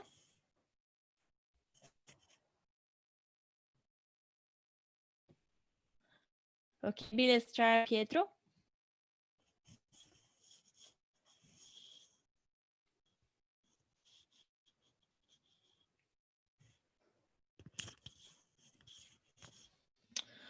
Or let's try this cat. Who's this cat? Oh, I can't find a name. Vivian? Cristina Can never you gives guys up, hear me? which is great. Yeah, if someone shares, it's gonna name call all of you. Yeah. Okay, 30 minutes. Yeah, I mean, it takes some time. But yeah, I mean, if you are eager to finish it by half an hour, 49. I mean, sometimes it takes a bit less. So if you're eager to finish by 12, or like then maybe quit, remove the number of pictures, and yeah, it takes time, guys. Yeah, it's about having being patient. But again, if you want to finish it by 12, maybe go back and don't choose all the pictures, and then you'll see it takes less. I've done the highest stacking all the way through, so I'm gonna wait. Yeah, okay, cool. Yeah, just go for it. Wait, it's good.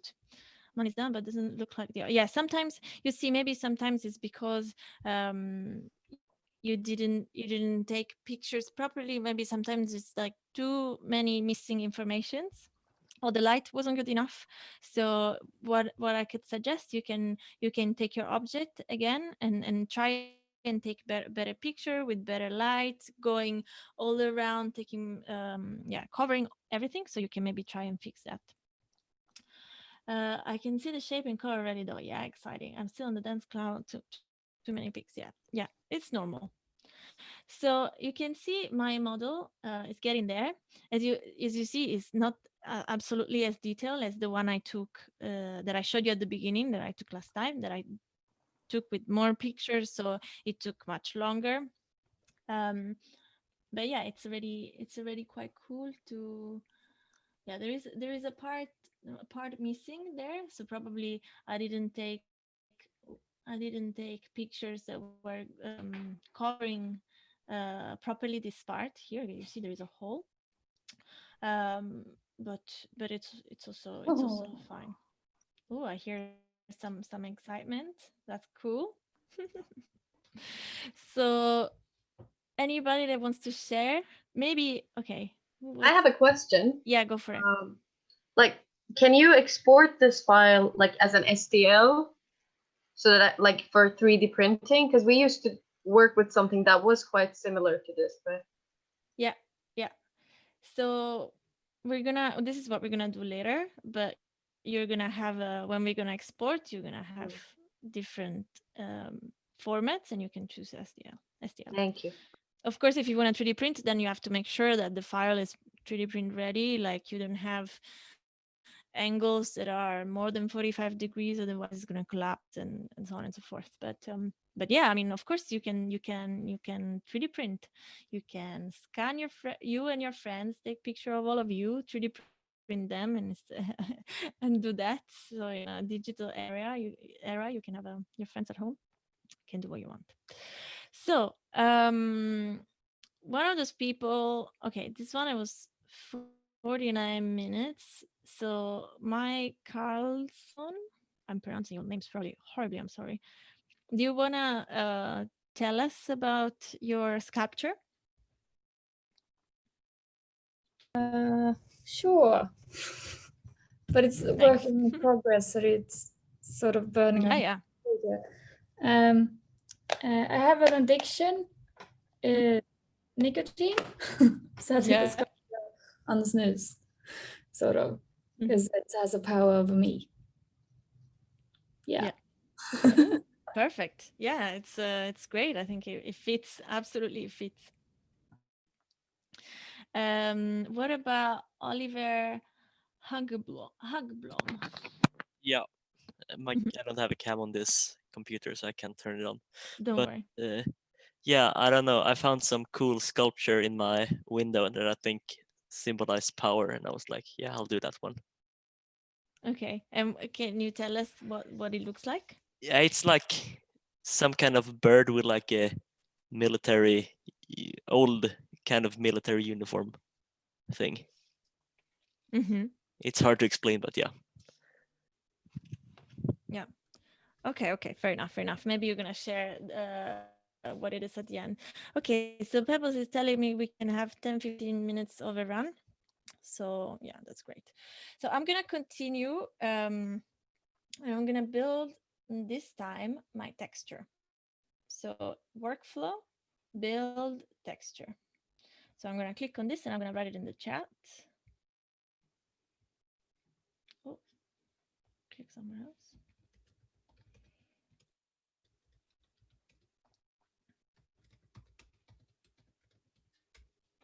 Yeah. Okay, so definitely keep a 4K image. So this number here.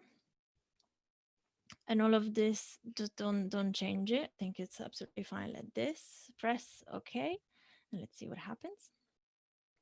So mine is quite quick. As this happens, someone else wants to share. I can't see the name of the people with the photo. That's weird.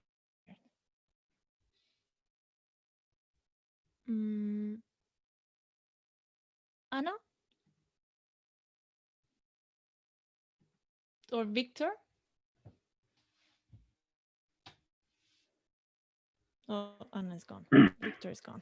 Yeah, hello. Hi. Hi. I did this. Ah, bananas. That's great. Yeah. I don't know. That's I just always thought the first thing. Is that always the first thing people choose? Yeah. Yeah, I don't know. It kind of looks nice, I think. Yeah, it's good. It's good. Yeah, but it took like 140 pictures, so it's taking a long time. Yeah, but it's good. You're gonna have very detailed bananas. Yeah, hopefully. Cool. And you guys have the picture on. Oh yeah. So is that you, Anna? Sorry, because I can't see the name. Yeah, that's me. Cool. I'm here. Yeah. Okay. I tried to do this one. Cool. Yeah. Wow, that's gonna be awesome. Yeah, how many also. pictures did you take? I think like 50. Okay. And did you have like a background, like a nice? Yeah, I did like actually here, plain? like just like white wall and white chair. Yeah. Cool. Okay. I'm curious to see how it's gonna turn out to be.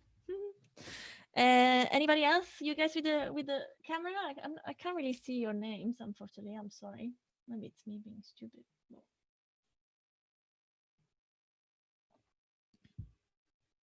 I can show the sculpture I chose.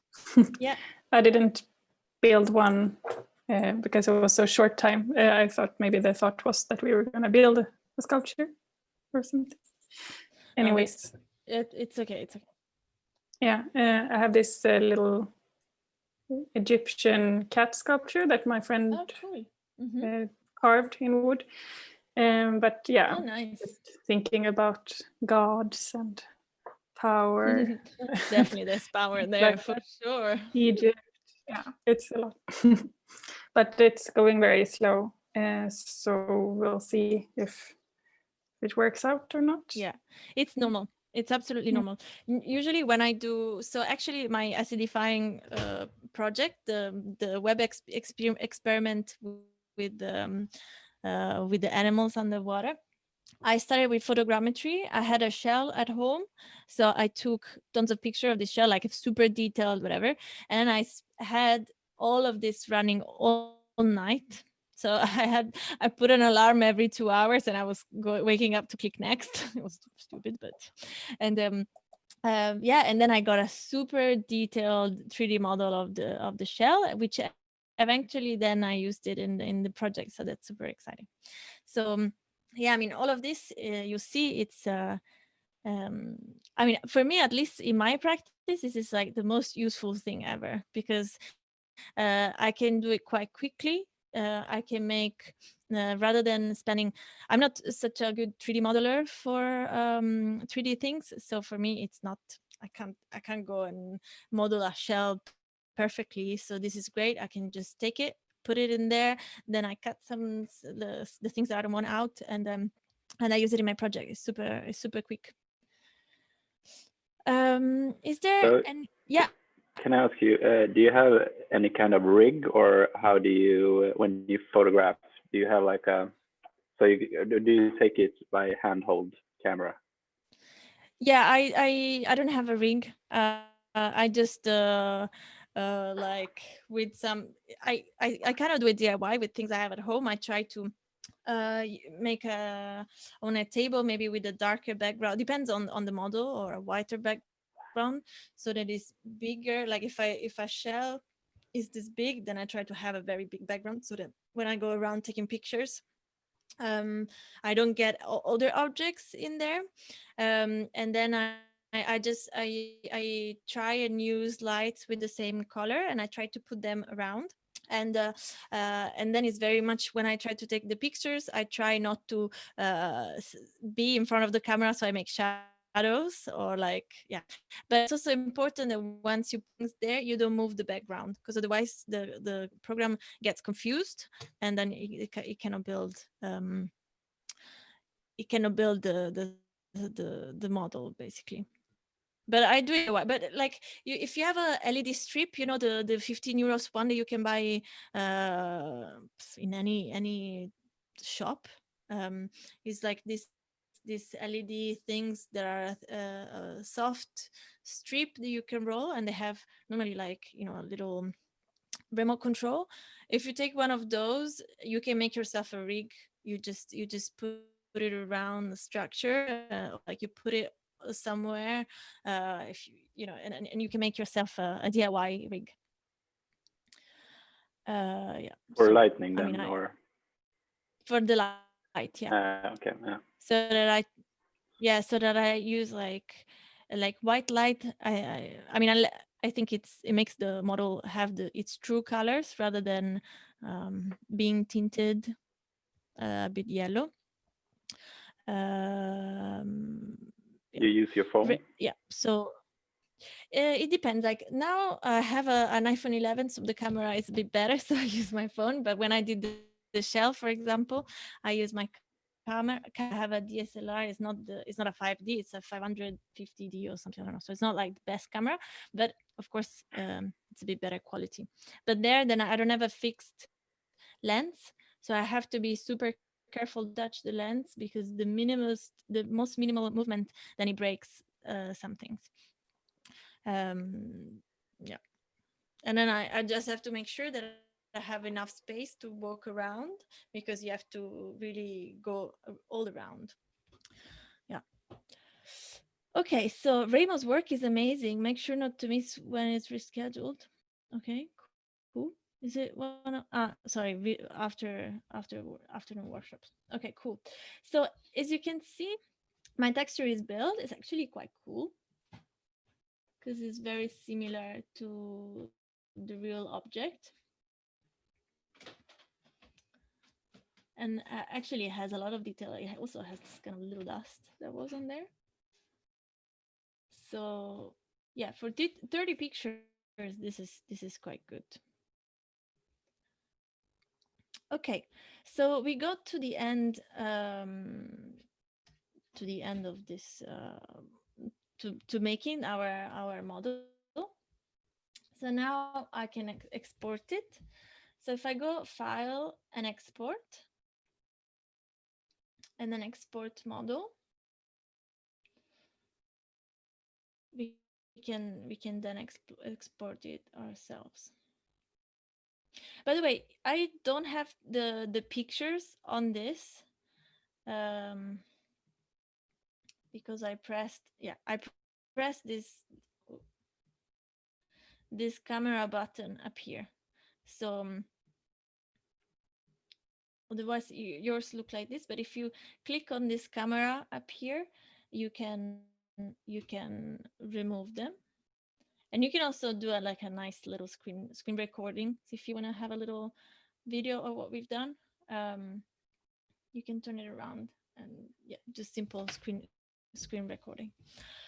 Okay, so I was saying file, export model. I'm going to click there and type it here. Thank you, Pebbles. File,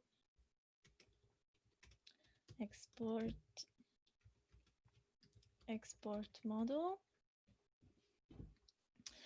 And here, make sure that you put it in the folder that you want. You can call it as you want. I don't know. Yeah, 3D model. And I'm gonna, for now, export an OBJ. But as we said earlier, you can export STL if you want to 3D print, or Collada file, or like whatever, PureBY, whatever you need. Ooh, sorry. So I go for OBJ, save, and yeah, I'm gonna export this. It asks me to export the texture, which is really important. So yeah, I'm gonna just go ahead and press OK, and it's just gonna save it. And then I want to quickly show you how to put it in Cinema 4D, for example. I have Cinema on another computer, so just give me 1 second to join from another computer. I hope I can. Without video. Can I let myself in? Okay. Okay, I'm gonna stop sharing here. Sorry, this is a bit going everywhere. But,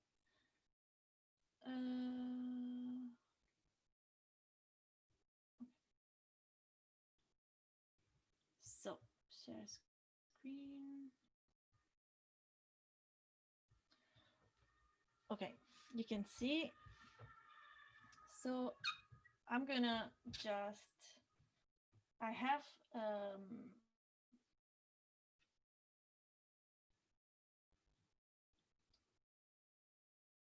a 3D model that I have, when we export, we're gonna have a JPEG, a .mtl, and an OBJ. I'm gonna show you in a second, but I just want to show you how to put it into, for example, Cinema 4D or a 3D software. And it's actually, let me just share my entire screen because that's easier.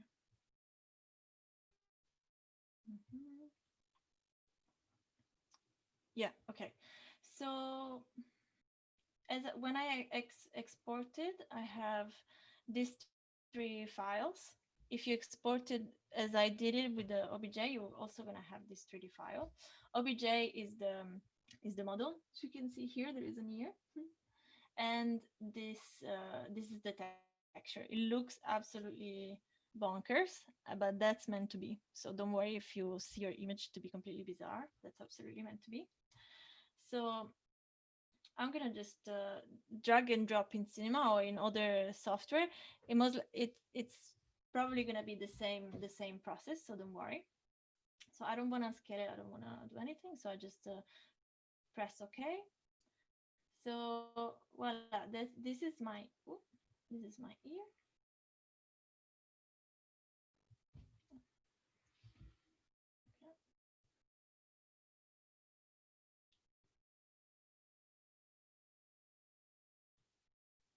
Okay, so now I just have to give it the texture.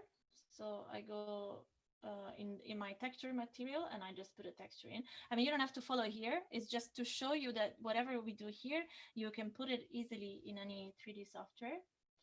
So I just go load image and I take this very bizarre image.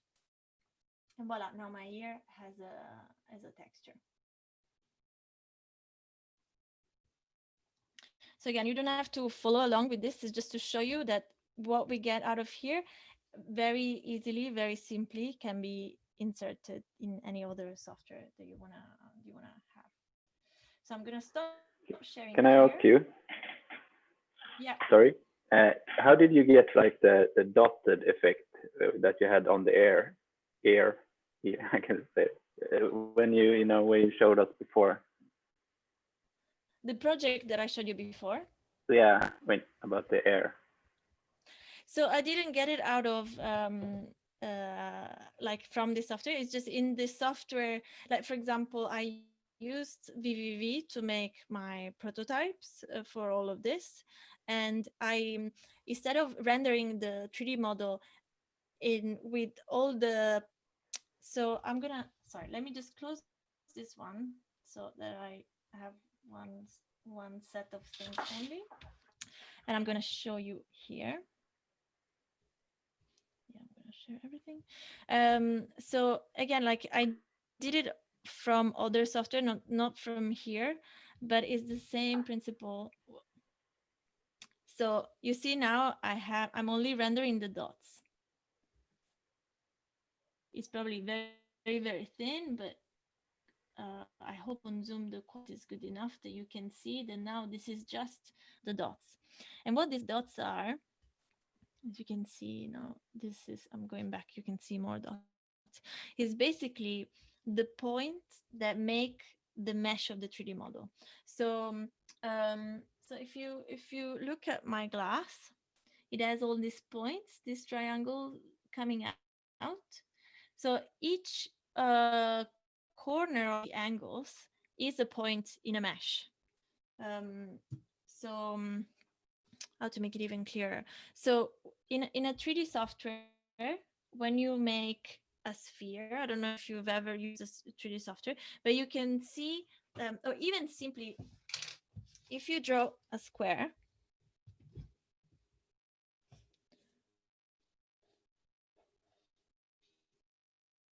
so these points are the angles that you use to create a model, and by doing it, you just connect the different points. So this is a connection, this is a connection, this is a connection, this is a connection, and this is what closes the model.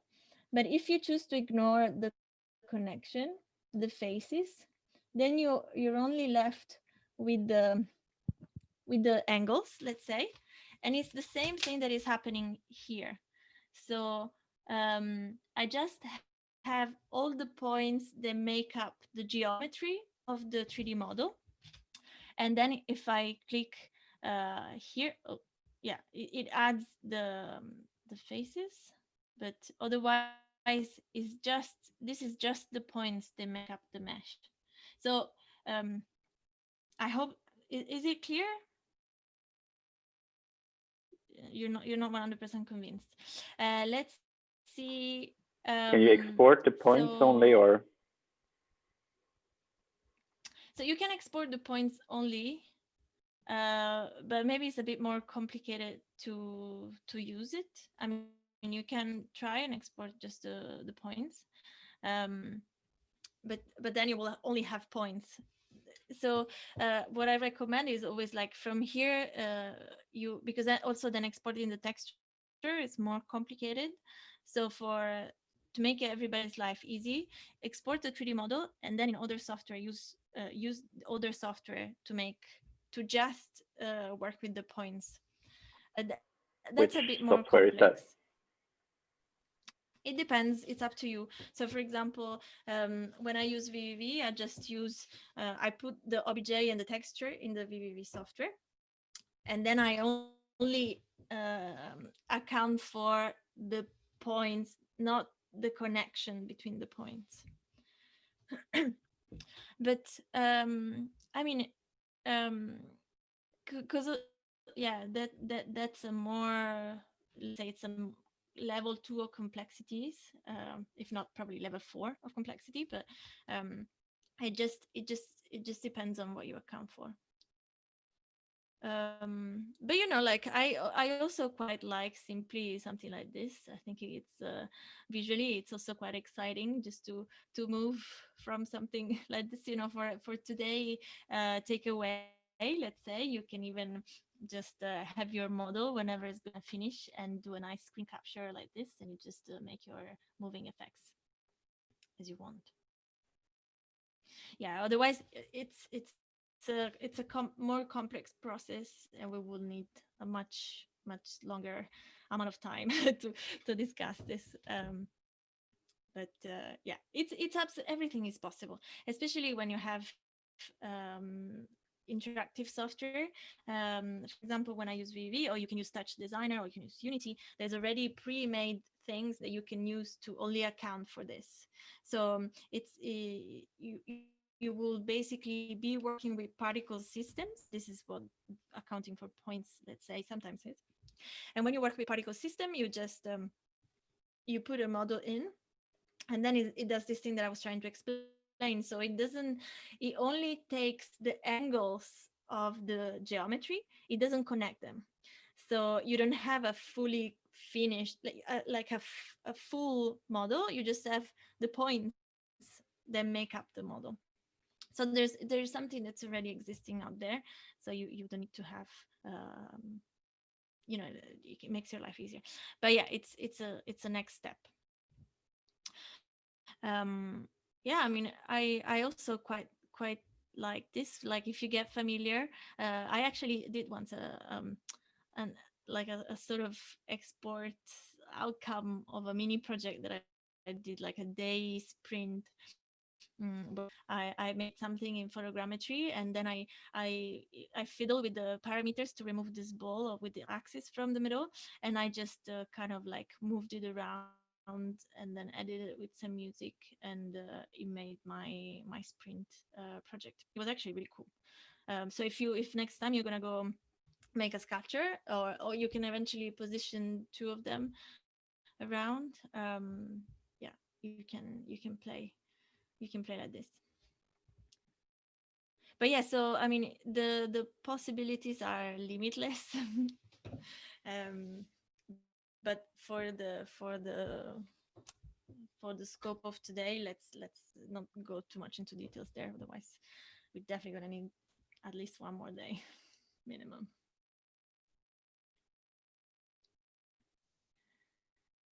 Does anybody have any questions? Oh, I lost the chat. Where's the chat?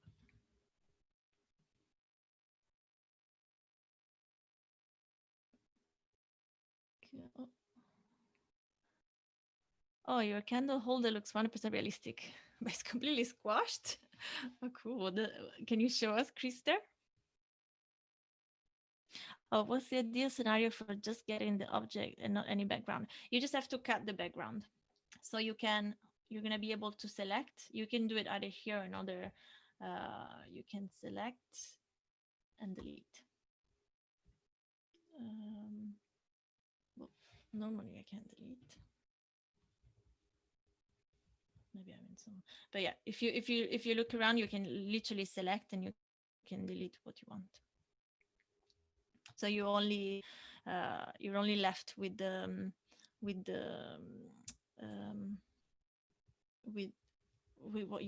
the object that you want. It's something like this.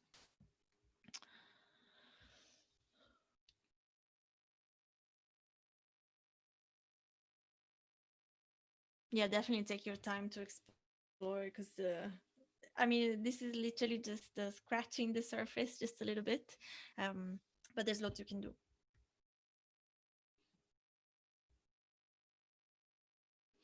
Is there any other questions? Cool. A question. Yeah. Yes, I'm thinking of ways you can combine this interactively with programming or another tool. Yeah. Before Touch Designer and I don't know if it was Connect, but just if you have like a summary overview of how to connect to this. So basically, the way it's gonna work when you import it into a coding environment, let's say, is you're gonna just import a 3D model and its texture, And then from there on, you're going to be able to manipulate it as you want. But it is all about importing the 3D model and the texture. It's nothing more complicated than that. And normally you don't even have to code the way you import it. You just have to, depending on, like, for example, in BBV, there is a node that says import 3D object. You then select the one you want. There is a node that imports the texture, and then you combine the two together. And it's literally as simple as that. Two nodes, one that grabs the 3D model, one that grabs the texture.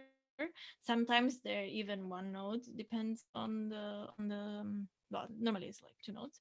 And it's as simple as that. But then you have to choose what you do, because like the way this works is like we've created a 3D model, and then you have to use this 3D model somehow. But in coding software, or like interactive software, let's say, you just import the model, and then you can do what you want with it. I hope that answered the question. Yes. Cool.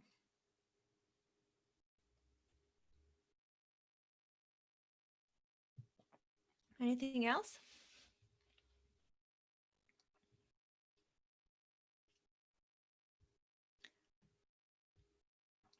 Yeah, I mean, the things you can do with this models are infinite.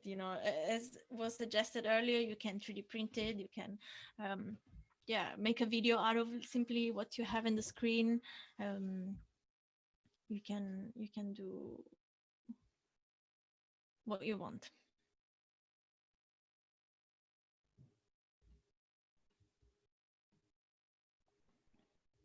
So if you guys don't have any other questions, maybe we can wrap it up here since it's 12. Okay, I'm gonna stop sharing. Oh, good. I'm happy you find it useful and insightful. I think it's always nice to steal from the real world and mess around with it whatever way you want. And just to mention, Chris, you will be on the Slack. Yes. All right. Yes. So if you guys have like some troubleshooting questions, it might be hard to answer like technical stuff, but if there are like some questions here and there, even regarding to the work she does, just ask her in the channel's speakers and mentors. So through this week, please use that space to seize these amazing mentors, gain as much knowledge and insights you can from them. And they're all very cool people. Easy, chill, fun, nice. Right, Chris? Yeah. If we were in Stockholm all together, if not for COVID, we would have definitely have hung out. Yeah, I miss the physical interaction with them from the last years. Yeah, definitely. We all do. Yeah, so yeah, thank you very much. And would you like to share more why they should come for tomorrow's workshop? What is exciting, and why is it useful for their projects? So tomorrow we're gonna do rapid prototyping, which means we're gonna try and get over the overthinking, the doing nothing until the last minute kind of behavior. We're gonna try to get an idea. Well, like you guys are gonna respond to a brief, which once again is going to be related to your main brief, and you're basically going to have to try and do something quickly, which we're going to start with paper prototyping. So literally on a piece of paper you go and draw whatever you want to do, and then we're going to try and get out a bit of the paper and making a bit more concrete. But the goal is going to be to work fast in order to get a response quickly from the audience, so that we can tweak and adjust the project in the best way possible. And this is very useful for concept proof, etc., so that your project is gonna be badass at the end. And we're gonna use a software called Miro, which is a UX software, which is I love it too. It's great to work collaboratively, and also to to store any research and information that you need and make things quickly.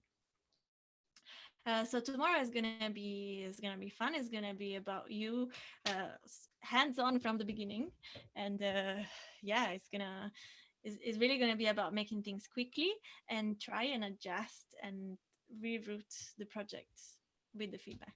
Exactly, it's super important because I think now a lot of teams are like starting to brainstorm, ideate, and also test and experiment some ideas. So I think it is very crucial that you go into rapid prototyping, like just kind of test, learn, experiment all together. And so don't miss that for the, I guess, the entire project development to kickstart with. And now I have installed the latest Zoom. So I think I can easily put you guys, yeah, exactly, into the breakout room. Sorry for the earlier glitch that I thought I had the latest. So some time lost there. And also just a side note, like, yes, you are also amazing that we were just talking about Remo. Oh no, don't worry. I thought it was somebody, No, but student. I was like, I want to see what's amazing this model. yeah, Don't worry. All of you are amazing, right? So just also a side note that the afternoon lecture, like unfortunately, is cancelled or postponed because he's based in Philadelphia. Just seizing your time to make a short announcement. So in case you don't know already, unfortunately, it's cancelled or postponed depending on how much you guys really want Remo back. He's a super amazing animator, super talented. He works a lot with all the top celebrities like rappers or even politicians, comedians, even of late Obama. Like he's working for like the campaign for anti-Trump and stuff with very fun activism, visual animations. So yeah, I think hopefully he's not having COVID because I think usually Remo is like 100% very on. He would not have cancelled it if not he's like super sick.